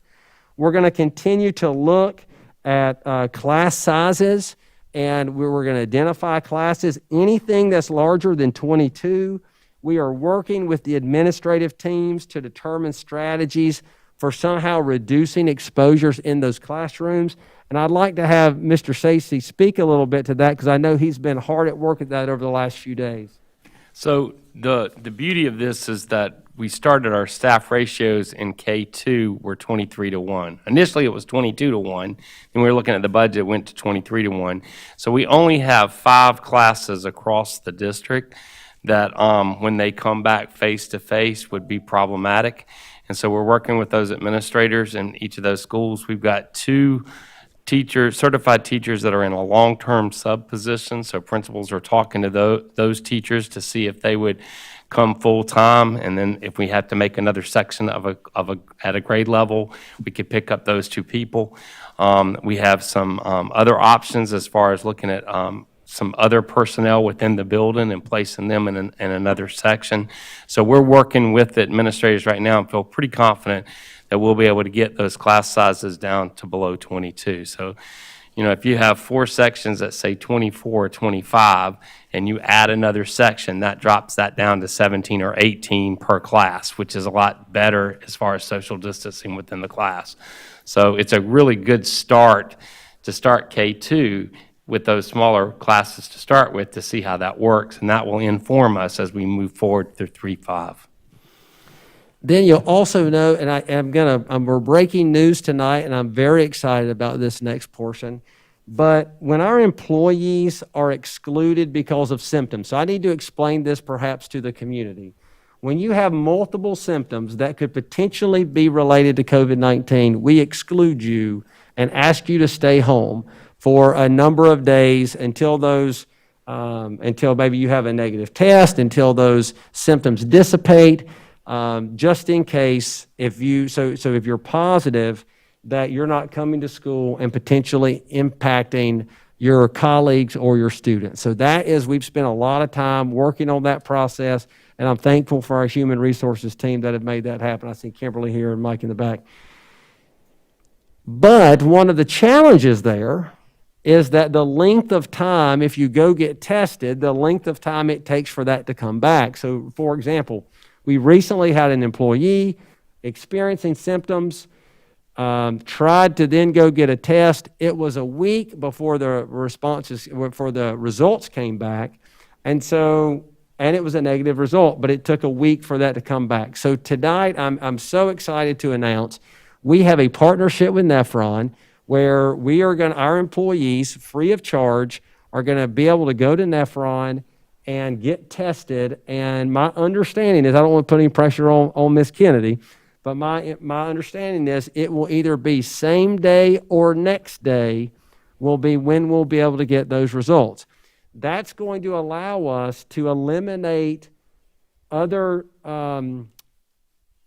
when we're looking at all the other illnesses associated with the symptoms, we'll be able to eliminate COVID-19 as part of those illnesses. So, and then they just go on how we normally go through. We deal with strep throat, or you deal with the fever, or you deal with potentially the flu, or whatever it may be. We have a process for that, and we work through that process. But it will really shorten the time that our employees are out of the building because of symptomatic exclusions. I really believe that this is a potential game changer because it really lessens the impact, it lessens the pressure that is put on our schools as we have people who are out of the building. So this is going to shorten that time frame, so we're excited about that. The other thing, now notice the strategies we have virtual Fridays. And so I want us to talk about that. We're gonna put the spotlight on virtual Fridays for just a minute. And what I would like is, actually, I'm gonna have Mr. Salters start about how virtual Fridays impact safety. And then I'd like to have Ms. Wood, our Director of Nursing, speak to how it impacts safety. And then I'd like to have Dr. Osborne Smith speak to how it impacts our instructional model as well, because while we talk a lot about safety and a lot about medicine, what we're really here to do, fundamentally speaking, is to provide a high-quality instructional model for our students. And so I do want us to talk about how it impacts our instructional model as well. So, Mr. Salters, if you would, please. Thank you, Dr. Little. Obviously, in this environment, keeping our buildings clean is top priority for safety of students and staff. And our custodial housekeeping staff has done an unbelievable job to this point of keeping up with that work. We recognize the ability to access areas of the building on these Fridays when students are not on campus. Would give them the ability to do some additional cleaning. And people use the term deep cleaning. It's kind of become this joke around our office because I hate that term. I as a parent, I want it deep cleaned every day, and that's my expectation. I don't want you to single out a day that we're going to do a different cleaning.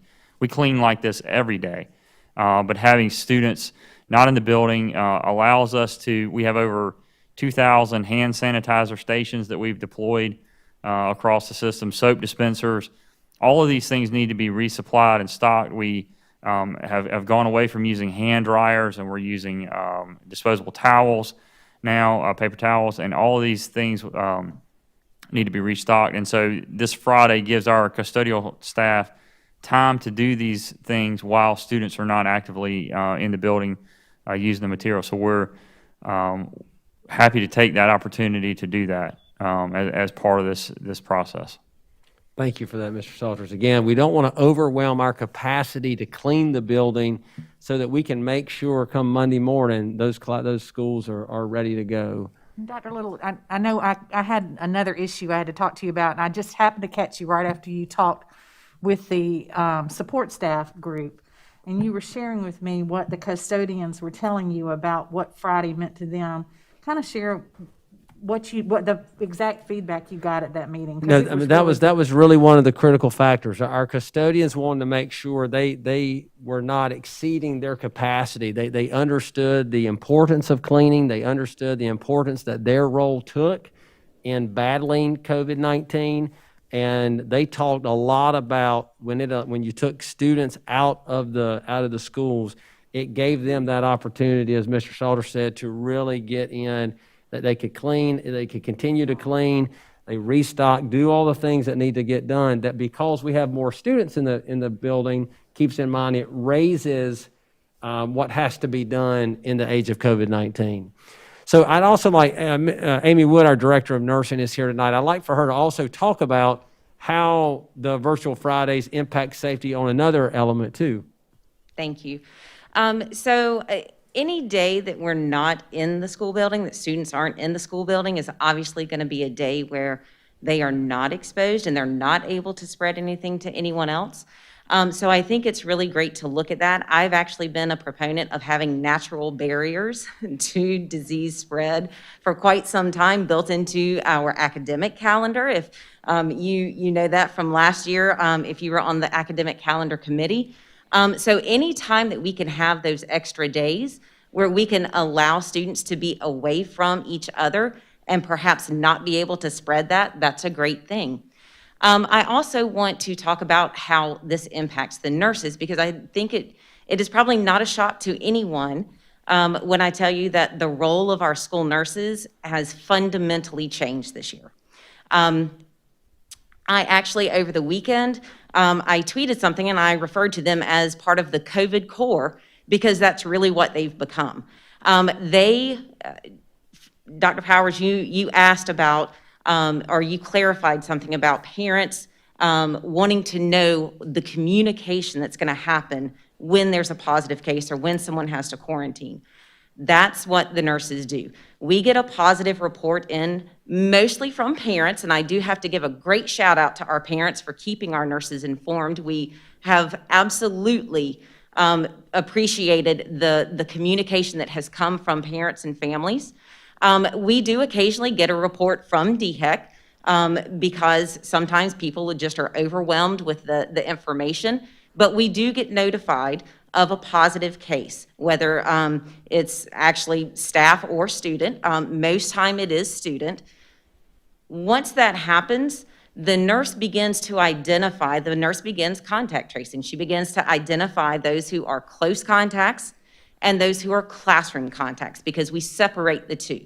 Close contacts, as Dr. Little pointed out earlier, that's someone who is within 6 feet for greater than 15 minutes, and that is cumulative at any time. So we have to look at that. We interview, if they are old enough, we interview the student.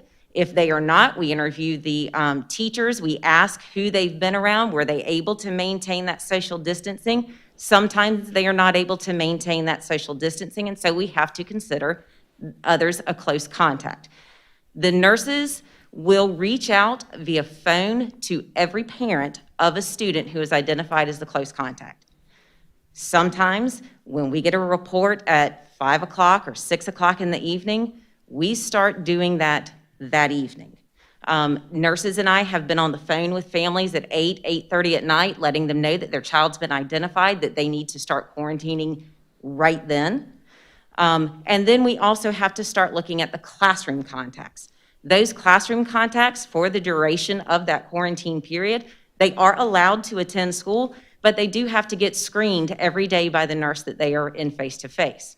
So that's a lot of time-consuming stuff that the nurses have to deal with.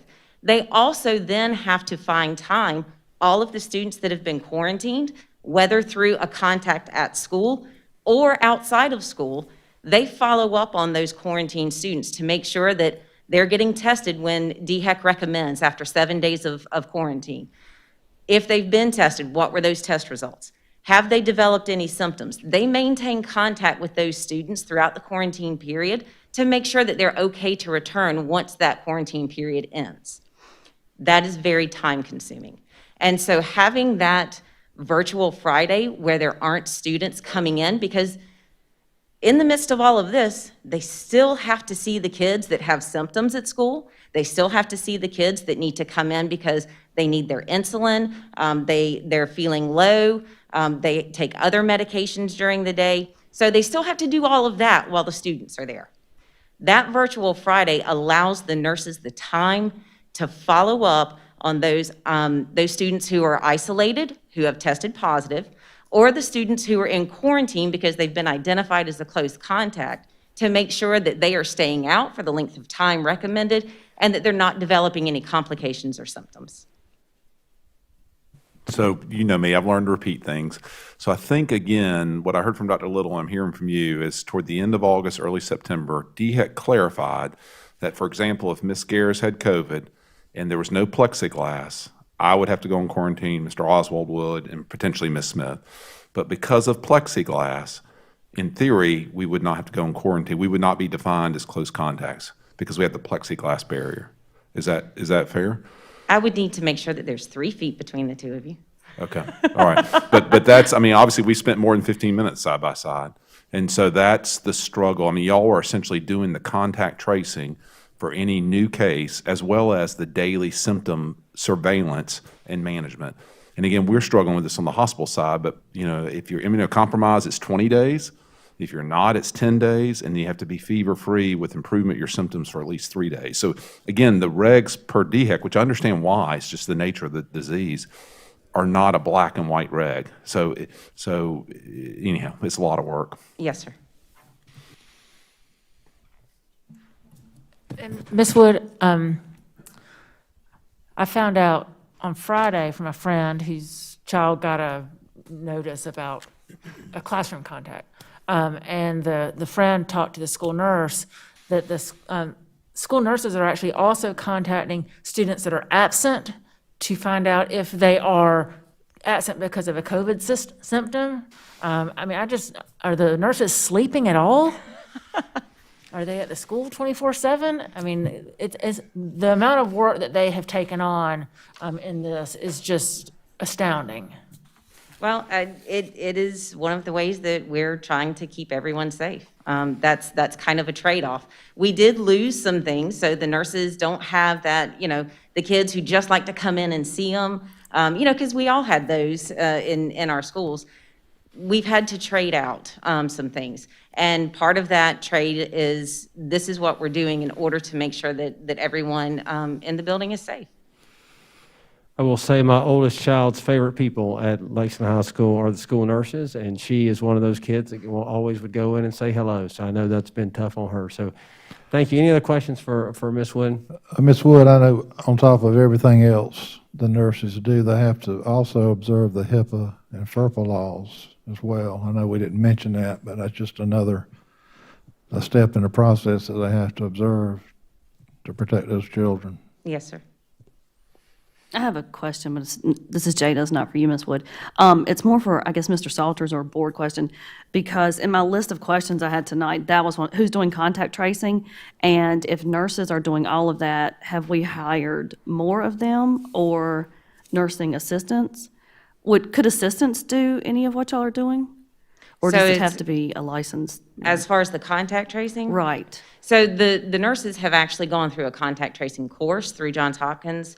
And so I would not necessarily feel comfortable with others doing that, just because there is a lot of, there's a lot of gray area.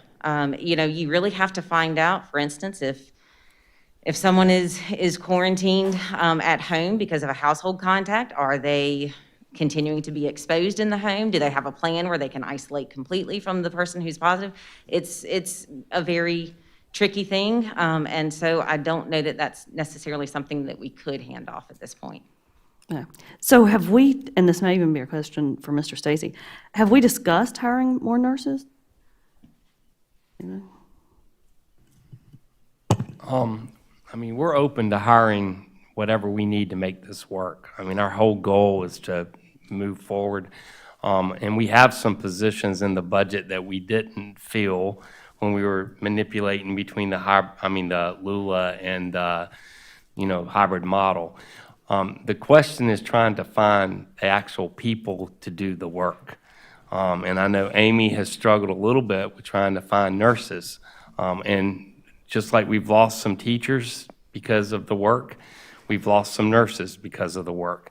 And so we're all about trying to, we're willing to put forth anybody to make this work for us. And so I think Amy has worked with us in HR. We've worked with her to try to secure as many people as we can. But we have had some conversation about even trying to hire other people to do some of the contact tracing. But it's all, we're still having conversation about it. Okay. Since we're on human resources, do we need more custodians as well? I know we need more IT people. I just know that we get so many, I get messages. People have waited in line for IT. I know some of them are still trying to get in contact with someone even from the first week of school.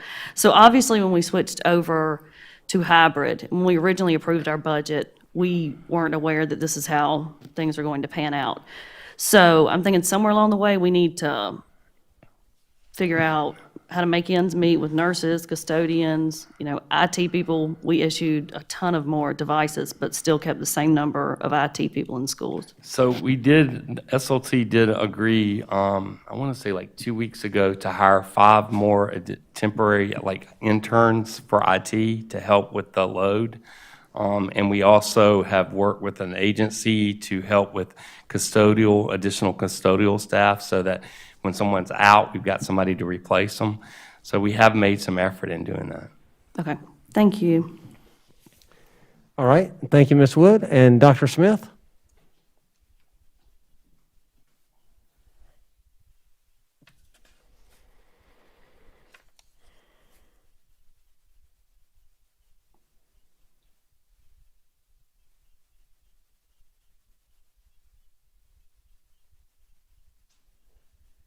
So our second consideration for Why Fridays is around quality instruction. And our focus on these Fridays is really to help teachers and students to be nimble and resilient when a shift in the model has to happen, whether that's to go from hybrid to fully face-to-face or from face-to-face to some sort of virtual model. And I just want to, every time I come up here, I kind of say the same thing. So I'm going to beat this drum. Our teachers and students really are having to retool, rethink, and revise what school looks like. Most of this is new to them, and they are having to learn as we go, and they are getting better every week. So I want to commend our school staffs for doing really a tremendous job in making learning happen for children. So part of this Collaboration Fridays, what I call it, it really gives teachers time, space, and effort to differentiate and to support individual students. And so I'm going to break it up into two pieces. We're going to talk about children first, and then we'll talk about teachers. So on these Fridays, students really have access to intentional supports, whether they're in a hybrid model or whether they're in the Online Learning Academy. For instance, on Fridays, we do have dedicated time for both social emotional check-ins and academic check-ins. And these are scheduled, as I've talked about before, we've called them office hours. And they might look like small group instruction, they may look like full classroom, well, I should say advocacy group lessons, or it's even individual conferencing that's happened. So teachers really are using that time to meet students' needs. In addition, the Fridays really do allow teachers to support quarantine students. So they aren't getting that same synchronous face-to-face experience with their teachers that they would have in the hybrid model, even 2 days a week. So it's critical that students have dedicated time that they can ask questions about their work and about what they're doing when they are home. In addition, these Fridays allow our teachers in special ed, our teachers in response to intervention, and in ESOL to provide support services on Fridays to both students in the hybrid model and students in the Online Learning Academy. And this is absolutely critical if we want these children to progress and grow and learn like they always do in school with the types of needs that they have. And then lastly, for children, these Fridays give our related arts teachers in elementary school, as well as our performing arts teachers, an opportunity to provide synchronous support to our Online Learning Academy students that they might not have if we didn't have these Fridays. So I would just tell you that our students really benefit from these e-learning days because they do get individual and small group instruction and support. Now, the teacher side of things. So again, we retool, rethink, and revise how school looks. That can't be just done at the drop of a hat. So these Collaboration Fridays allow for teachers to have uninterrupted opportunities to do three important things. That's to collaborate with their peers, it's to do really intentional instructional planning for this model, and then to have deep professional learning opportunities with each other to learn and to grow. The key word here is uninterrupted. I want to make sure I stress that. So protecting time and space for teachers to collaborate and learn together on Fridays ensures that we are protecting their planning time from other requirements and duties that typically happen on a school day when everyone's there. So uninterrupted time is critical if we want teachers to be nimble and if we want them to be resilient when the instructional model has to shift from one environment to another. Lastly, I want to bring back quarantine instruction one more time. Collaboration Fridays give teachers time to really think about how to design and support quarantine instruction. This is not something that they've had to do before. This is not homebound instruction of the past.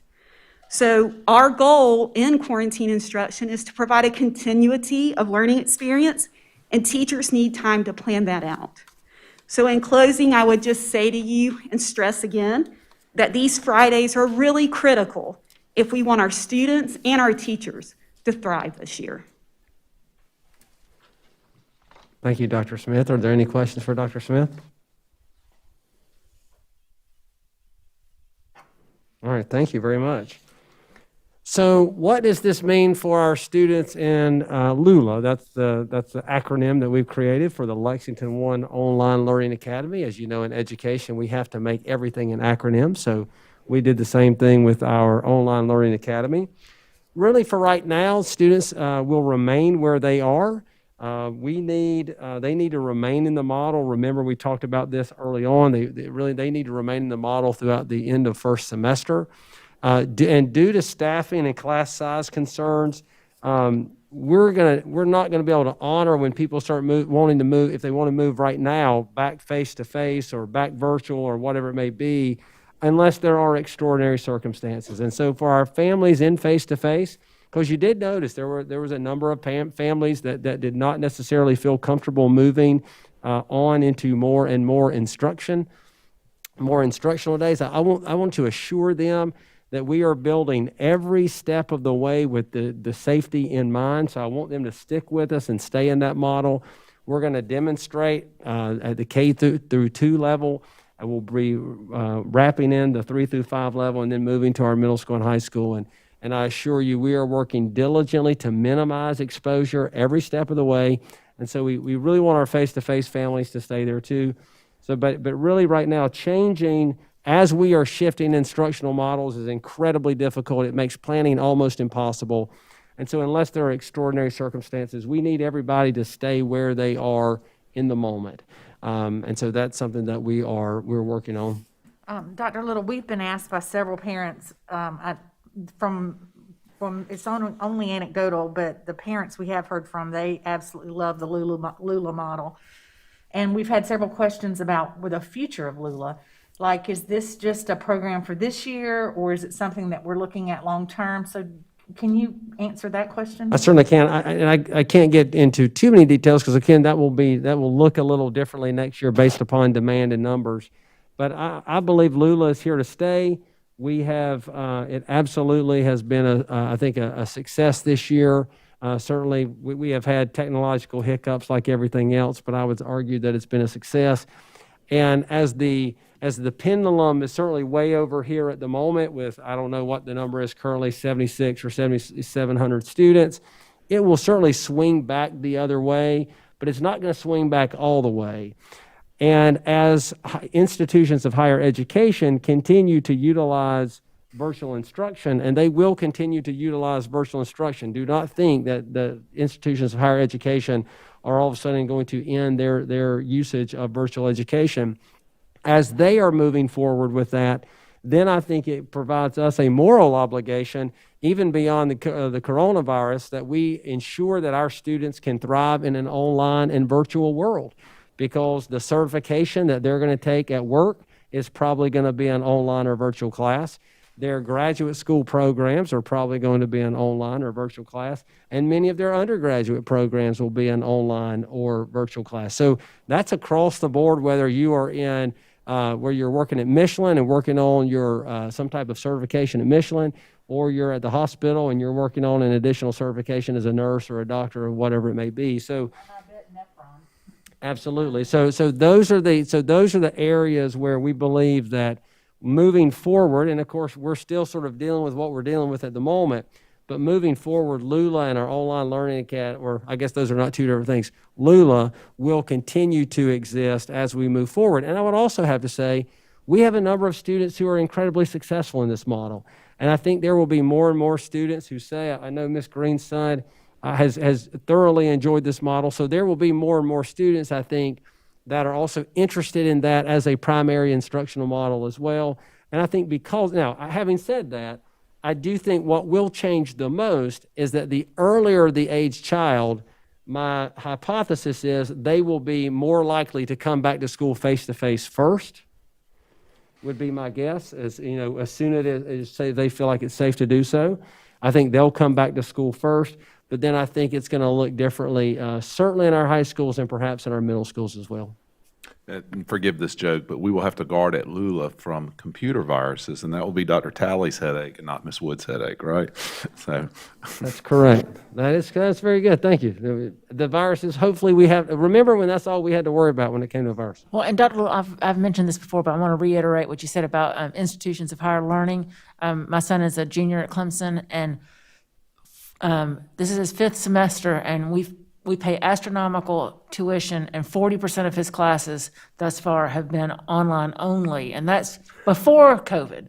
I mean, that's just a cost-saving measure for universities. My daughter's a freshman at USC's Honors College, and 2 of her 5 classes were online only, and that was not COVID-related. They're just large freshman sections, so I think we are, for our college-bound and certificate-bound or career and technical-bound students, the online platform is where they're going to live. And so I think that it would be a disservice if we didn't allow them the opportunity to learn and explore and figure out how to do online learning, because LULA, my son has all of the safety nets and supports of Lexington One, but he's doing online school, and you can't get that if you're doing, an independent online school. He's got all the counseling and the close contact. I told Dr. Little, my son and I needed to conference with a teacher, and I emailed her last night at about 8:30, and she responded this morning at 9, and we had a face-to-face conference at 10. I mean, just like that. And so, I think that it's a tremendous success, and I think it definitely is something that's not going to go away. Agreed. Yeah. So one of our final points that we wanted to make tonight is regarding childcare, and so I brought the childcare guru with us here tonight. This is Jessica Bazard, and she's presented to us before. I'd like for her to talk a little bit about childcare. You'll see why are we providing employee child care, what does that mean, and what does that look like moving forward? I know there's been some question and concern about that, so I'd like to take a few minutes to address that tonight, even though this is like a little one-off of our plan, but it does involve us coming back. Thank you. When we began thinking about childcare needs with our hybrid model, we knew that schedule in particular really created a need for providing employee childcare, and if you'll remember, I spoke to you about that several weeks back. And so because our instructional plan created this need, we committed then to providing child care for our employees. And the question, remains as to why was that important to us? Providing this service has allowed our employees to focus on teaching and learning with their students while their own personal children are being cared for. That was really a really important part of our plan, and continues to be an important part of our plan. So another piece to this is, as a result, we were able and continue to be able to retain teachers and other staff members so that we could have face-to-face learning opportunities for our community. And we heard so many advocate for that tonight. And employee child care is and continues to be an important part of that plan. So what does this plan that's been presented tonight mean for employee child care moving forward? First, we will begin to start phasing out the employee child care option on October 5th for our pre-K through grade 2 students, as they will be attending face-to-face Monday through Thursday. So they won't need that as an option. Currently, the program serves 4K through grade 8 students in their home school during school hours on their e-learning days. The biggest change will be this will shift to serving only grade 3 through grade 8 students Monday through Thursday. Now, Fridays are different, as you've heard tonight. So because Fridays will remain an e-learning day, grades 4K through grade 2 will continue to be served on Fridays along with grades 3 through 8.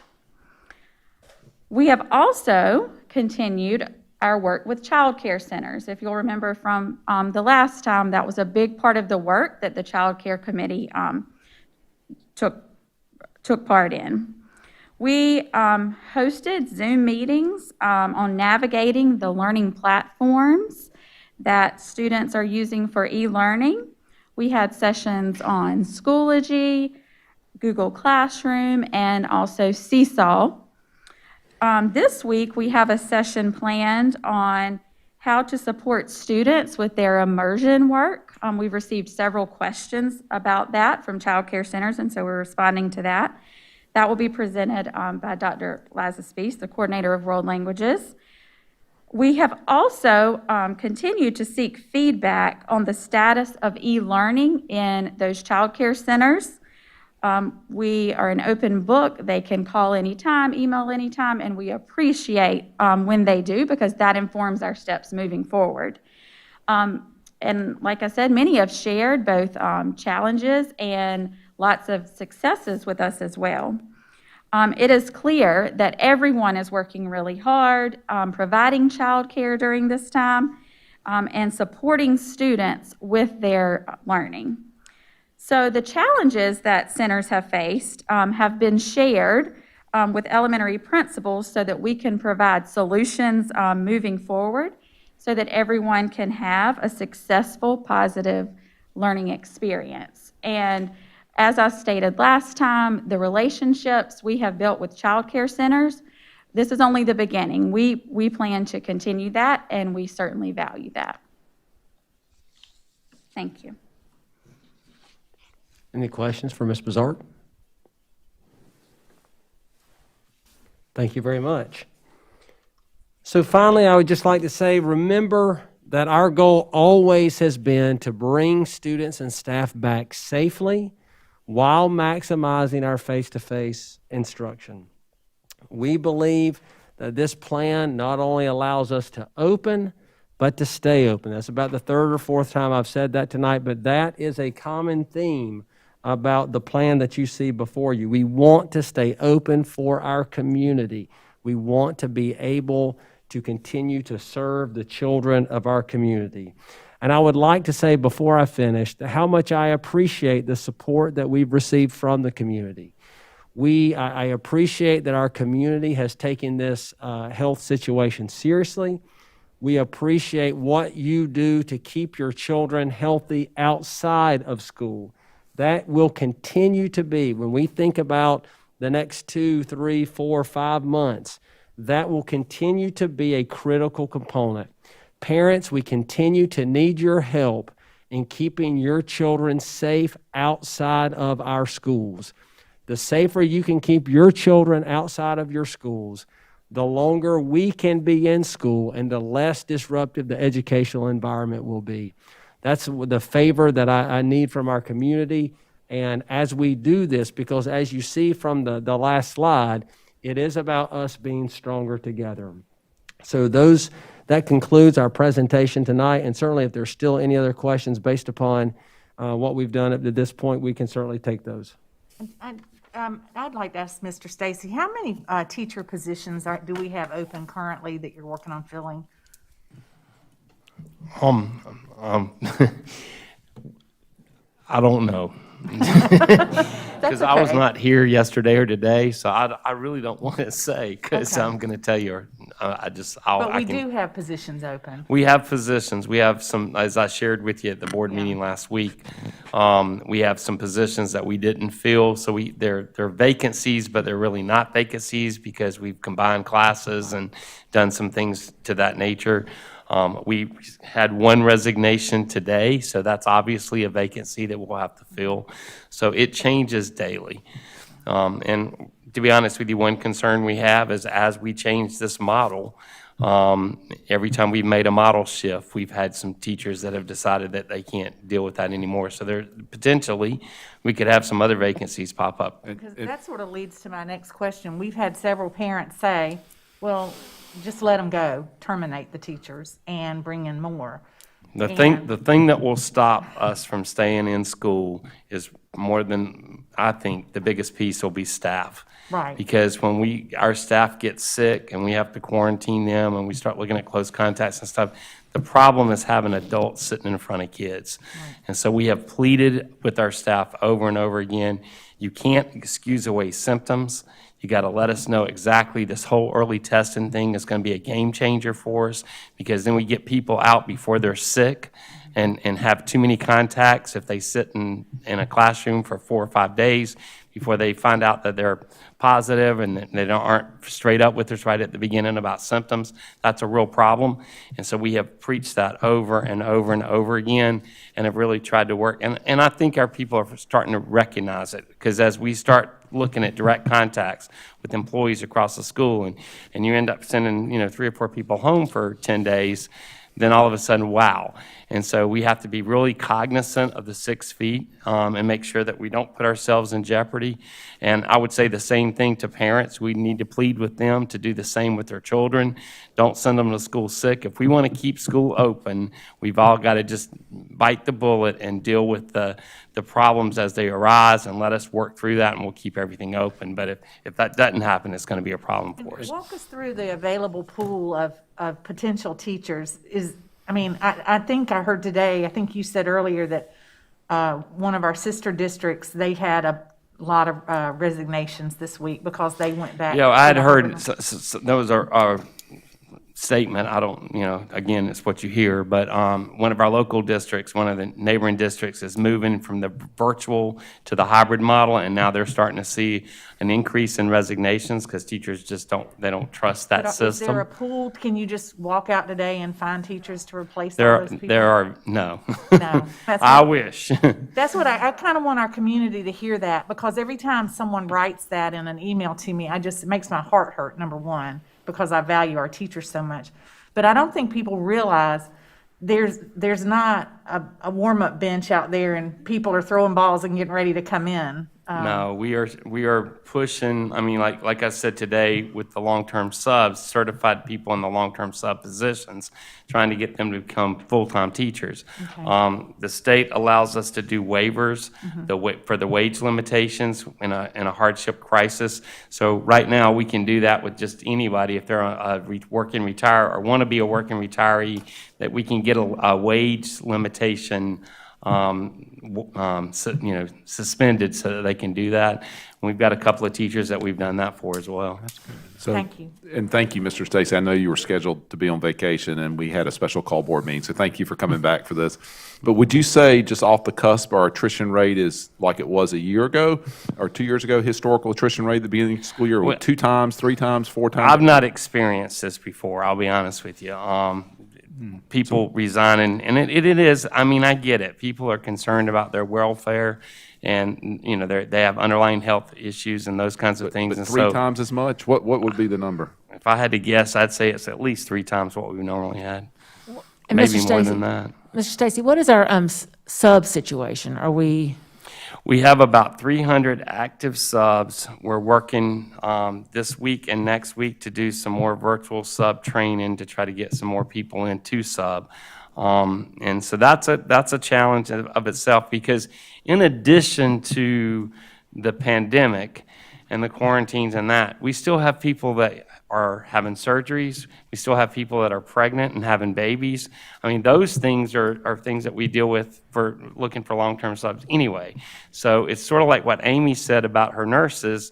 The kids still need to come to the nurse to get medicine each day. There's other things that they still have to do that job, but then on top of that, and it's the same thing as far as finding substitutes. We have the normal need, and now we've got this layered on top. But our subs typically aren't designing instruction like our teachers. They're delivering the instruction the teachers who are out have designed. That's right. And so what we do is if a teacher was quarantined and they're asymptomatic, then what we are allowing them to do is to work from home during that time. So we hire to design the instruction. They actually deliver instruction. We have a subs comes in and manages the classroom, and they're responsible for doing the instruction with the classroom. So those are the kinds of things that we're doing that are different from what we would normally do. Yeah, I have a few questions. So teachers that are teaching both hybrid and LULA, when their students come back full-time face-to-face, what will happen with their LULA students?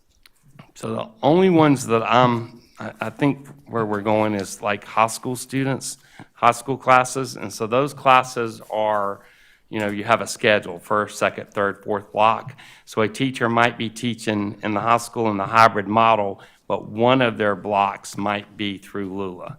So it wouldn't impact when they come back. They would come back first, second, fourth block. They could still do LULA during third block or, however their schedule lays out. We don't have any elementary teachers that are doing both LULA and face-to-face. We have elementary teachers that are doing LULA, but theirs is intact with those. Is that the question? Yes, I think that answered my question. So do we know how many hotspots we're waiting on? And this may not even be a question for you. I'm just going down my list of questions. I don't know. That's for Dr. Talley. Yes. Ms. Garris, Hang on just a second, Dr. Talley. Are there any other questions about the plan? I just want to make sure that we're good here about this portion of Phase 2. If there's something specific about Phase 2, I want to address that first before we get off into the various questions that you might have otherwise. Yes, so you had mentioned the priority groups in middle and high. The students with the highest need of face-to-face instruction will come back first.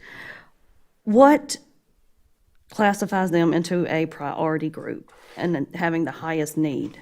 Yeah, great question. Dr. Talley, you want to handle that, or Sure. I know, or Ms. Dr. Rivers?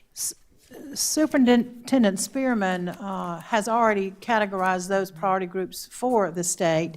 She categorizes those groups as students with disabilities who have an IEP, which I think Dr. Phillips mentioned. Also, ESOL students.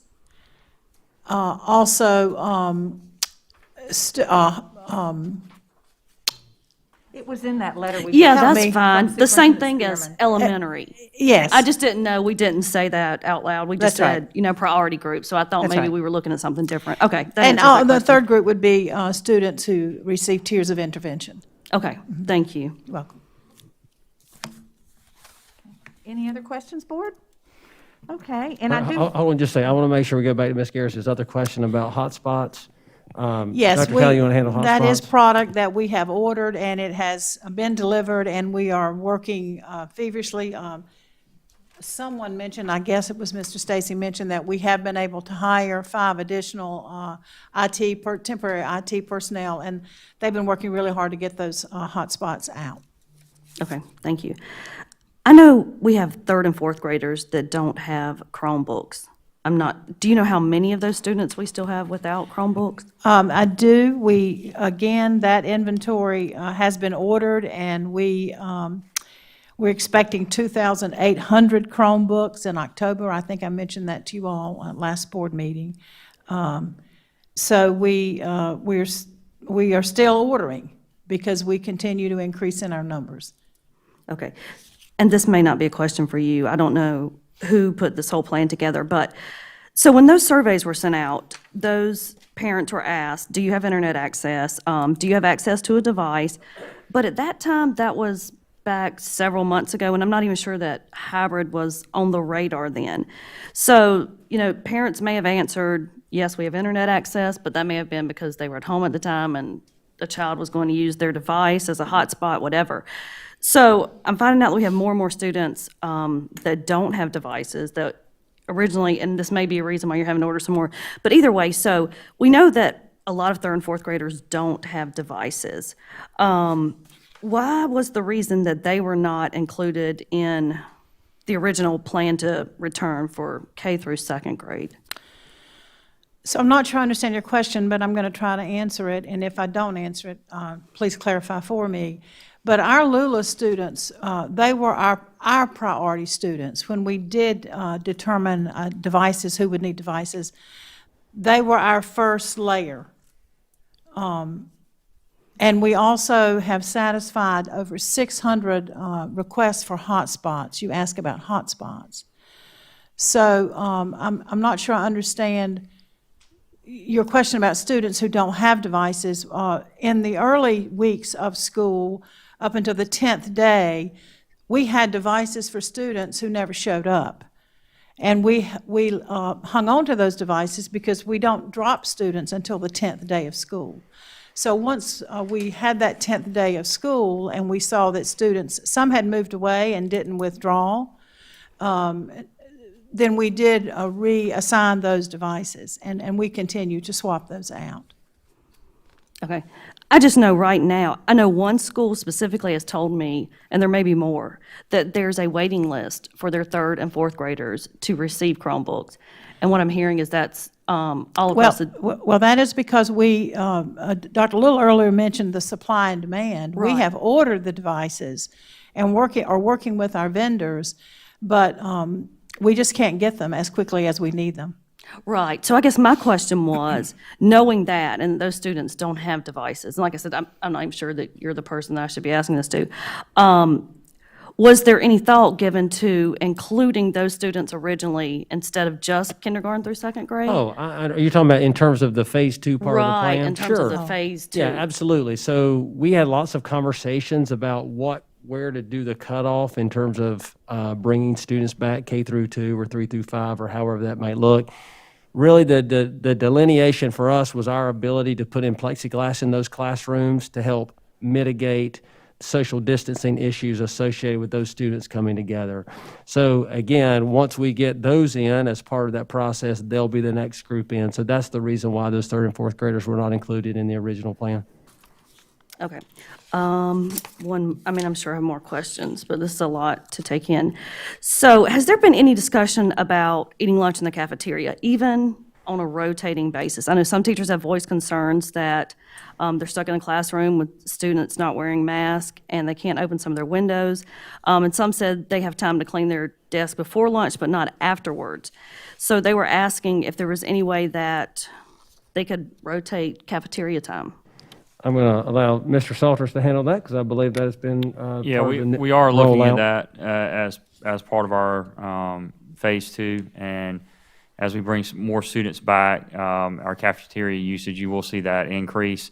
We are focusing right now still at the elementary level, though, with delivery into the classroom. We're trying to keep that family model intact and limit the movement of those students. But we're evaluating that on a regular basis, and we certainly will monitor and adjust that as needed. But right now, at the elementary level, it's going to primarily stay in the classroom. But middle and high school, you'll see more movement to the cafeterias. Okay, thank you. Okay. Well, thank you, everyone. We've got the regular group that comes and gives us updates, and we truly appreciate we appreciate everybody that's working at Lexington One and what you're doing to make all this happen. And I agree with Dr. Little, we're in uncharted territory. So, and I want to say too, I know all the parents left and I hope they're watching, but we really appreciate the feedback from our parents, our constituents, everybody in the community. So please let us know, because your child's concern is our concern too, and we like to hear what you're thinking and what you're recommending. So continue to communicate with us. I think we've been getting lots and lots and lots of emails, and we really appreciate that from our teachers, especially because they tend to email more. And I would add, let's keep the dialogue between our teachers and our parents, because of all the stakeholders, they're the two roles that know our kids the best. Yeah. So I think the more they're in dialogue, the better the solutions out of those two roles will bubble up. So. Thank you very much. So may I give a little context into the next thing? We wanted to bring with you. Wait a minute, let me introduce it, because we haven't I'm sorry, go introduced ahead. it. No, I just want to keep us on track with our agenda. We're now going to 5.0 board, which is an action item. We will be voting on this tonight. I did consult with the South Carolina School Boards Association, because typically when we make changes to policies, we usually do a first reading at one meeting, then we do a second reading at another meeting, then we take a vote. But since we're in an emergency status, I did consult with them, and they said that it is appropriate for us to have the reading and to take the action on the same night. I just wanted to clarify that in case anybody had any questions. What we're going to be talking about tonight is actually suspending some policies strictly based on what's going on in our district as it relates to COVID-19. At this time, I'll turn it back over to Yes, Dr. thank you, Little. Madam Chair. So we have certain policies that are policies like we've talked with Mr. Salters about facility rentals. We're not required to do facility rentals, but if we rent our facilities, we have a policy that walks us through that process. So we're not necessarily suspending that policy. What we're doing is we are not doing facility rentals for the time being. So we didn't include those kinds of policies on the list. But then there are certain policies that direct us to action.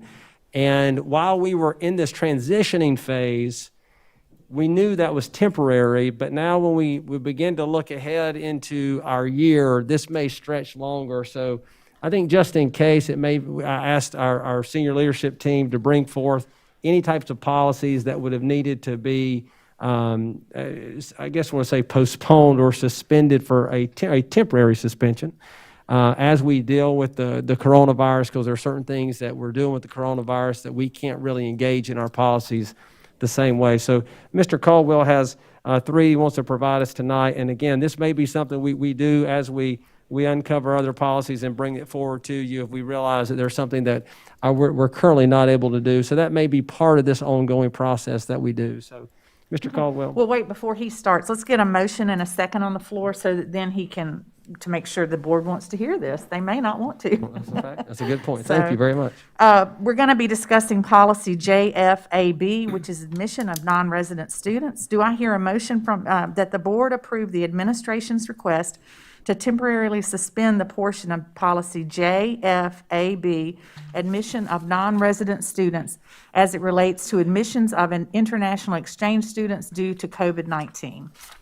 Madam Chair, under the guidance of policy BDH, which gives the board the right to temporarily suspend board policies due to extreme emergencies, I move that the board approve the administration's request to temporarily suspend the portion of policy JFAB, admission of non-resident students, that relates to admission of international exchange students due to COVID-19. Okay, thank you, Ms. Green. Oh, I'm sorry. It says that the suspension will be in effect until the end of the 2020-2021 first semester. Okay, thank you, Ms. Green. Do I have a second?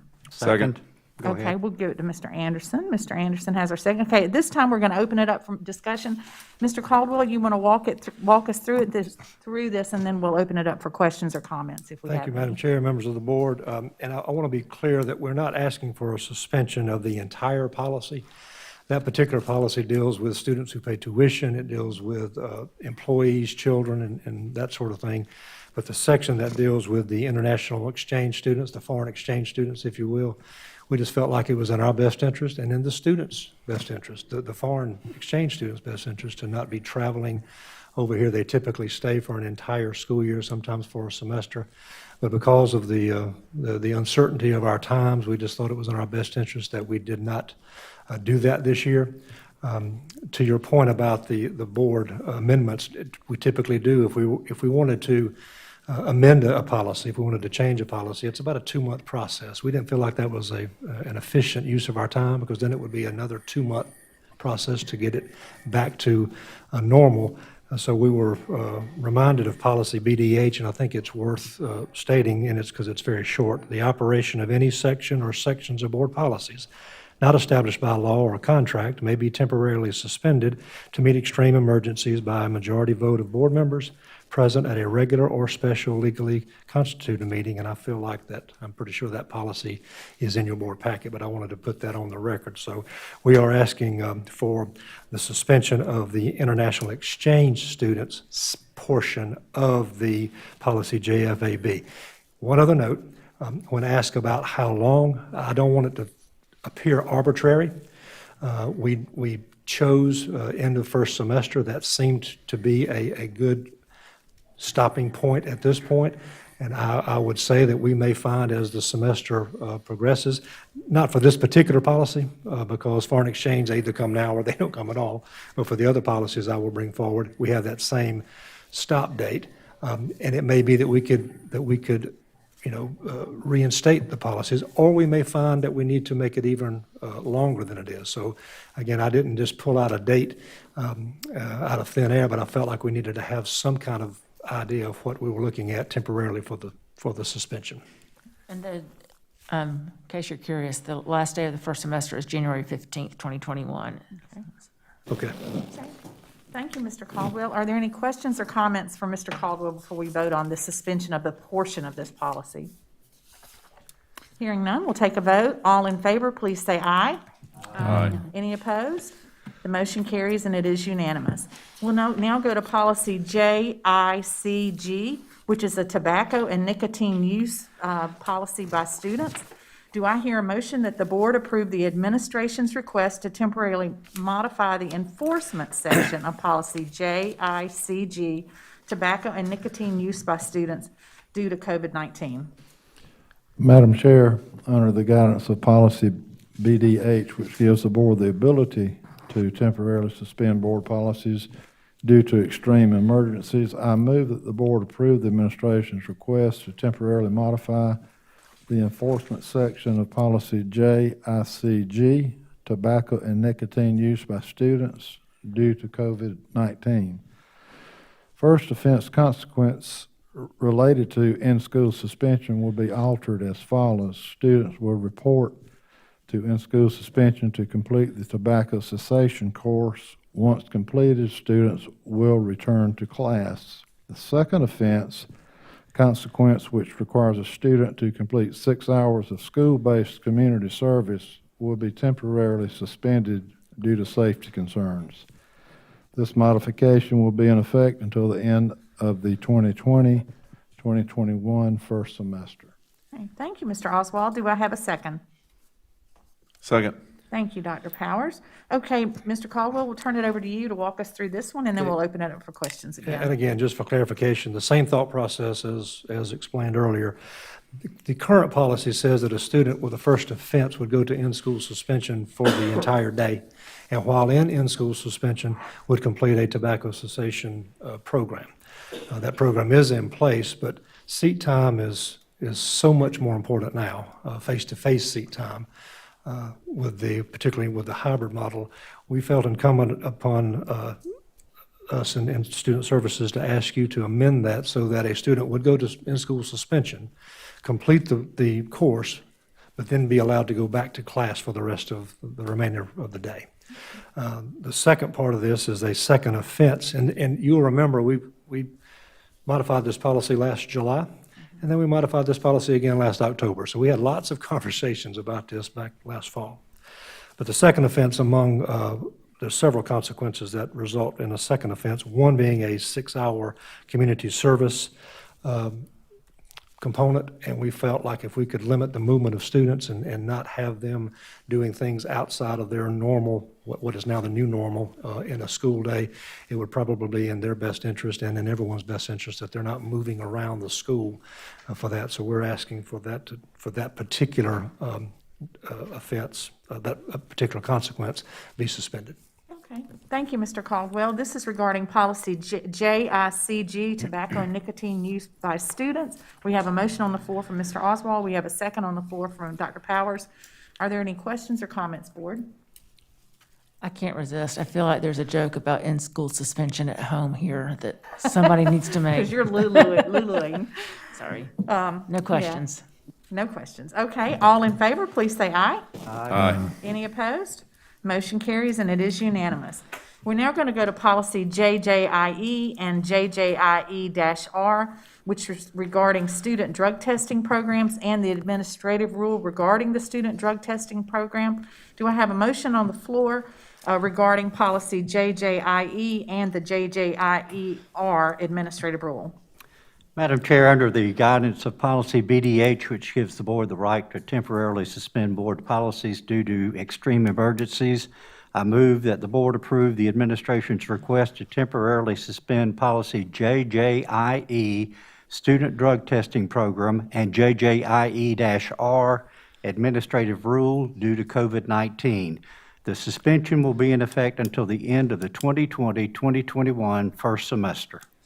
Okay, thank you, Mr. Anderson. Do we have a second? Second. Thank you, Dr. Powers. I'm going to turn it over to Mr. Caldwell to walk us through that one, then we'll open it up for questions and discussion. Mr. Caldwell? Thank you, Madam Chair, and I will say that this policy is, I'm sure, the one that brought about the most conversation. because it is, we feel, critically important to what we do. I will counter that by saying, Ms. Wood spoke eloquently earlier today about the charge that's given to school nurses through this public health crisis. And the truth of the matter is, this is a function of our school nurses. And the way we operate this, it typically happens about twice a month. And students are called down in groups. If we did it one at a time, it would take the vast majority of a day to do that. And even in a, quote, normal school year, that wouldn't be real feasible. In the environment we're in now, it's next to impossible. So we're bringing kids together. Again, that's movement in and out of the classrooms. That's students being together for more than 15 minutes, likely unmasked and likely within, certainly within 6 feet, if not within 3 feet. There's the added component that almost 30% of our students are LULA. And that's not to imply that 30% of our students eligible to be drug tested are virtual, but it does bring up the fact that some of our students, by virtue of being a Track C student, they would not be held accountable to this particular policy. So again, this is with mixed emotion that I bring this, because again, I really think it is a critical part of what we do with our Project Hope and our other students, and giving them some opportunities. But again, based on where we are in our world and in our district, we think it's in our best interest that we suspend that temporarily. Okay. Thank you, Mr. Caldwell. Any questions or comments? One thing I would like to say that, you know, if LULA becomes,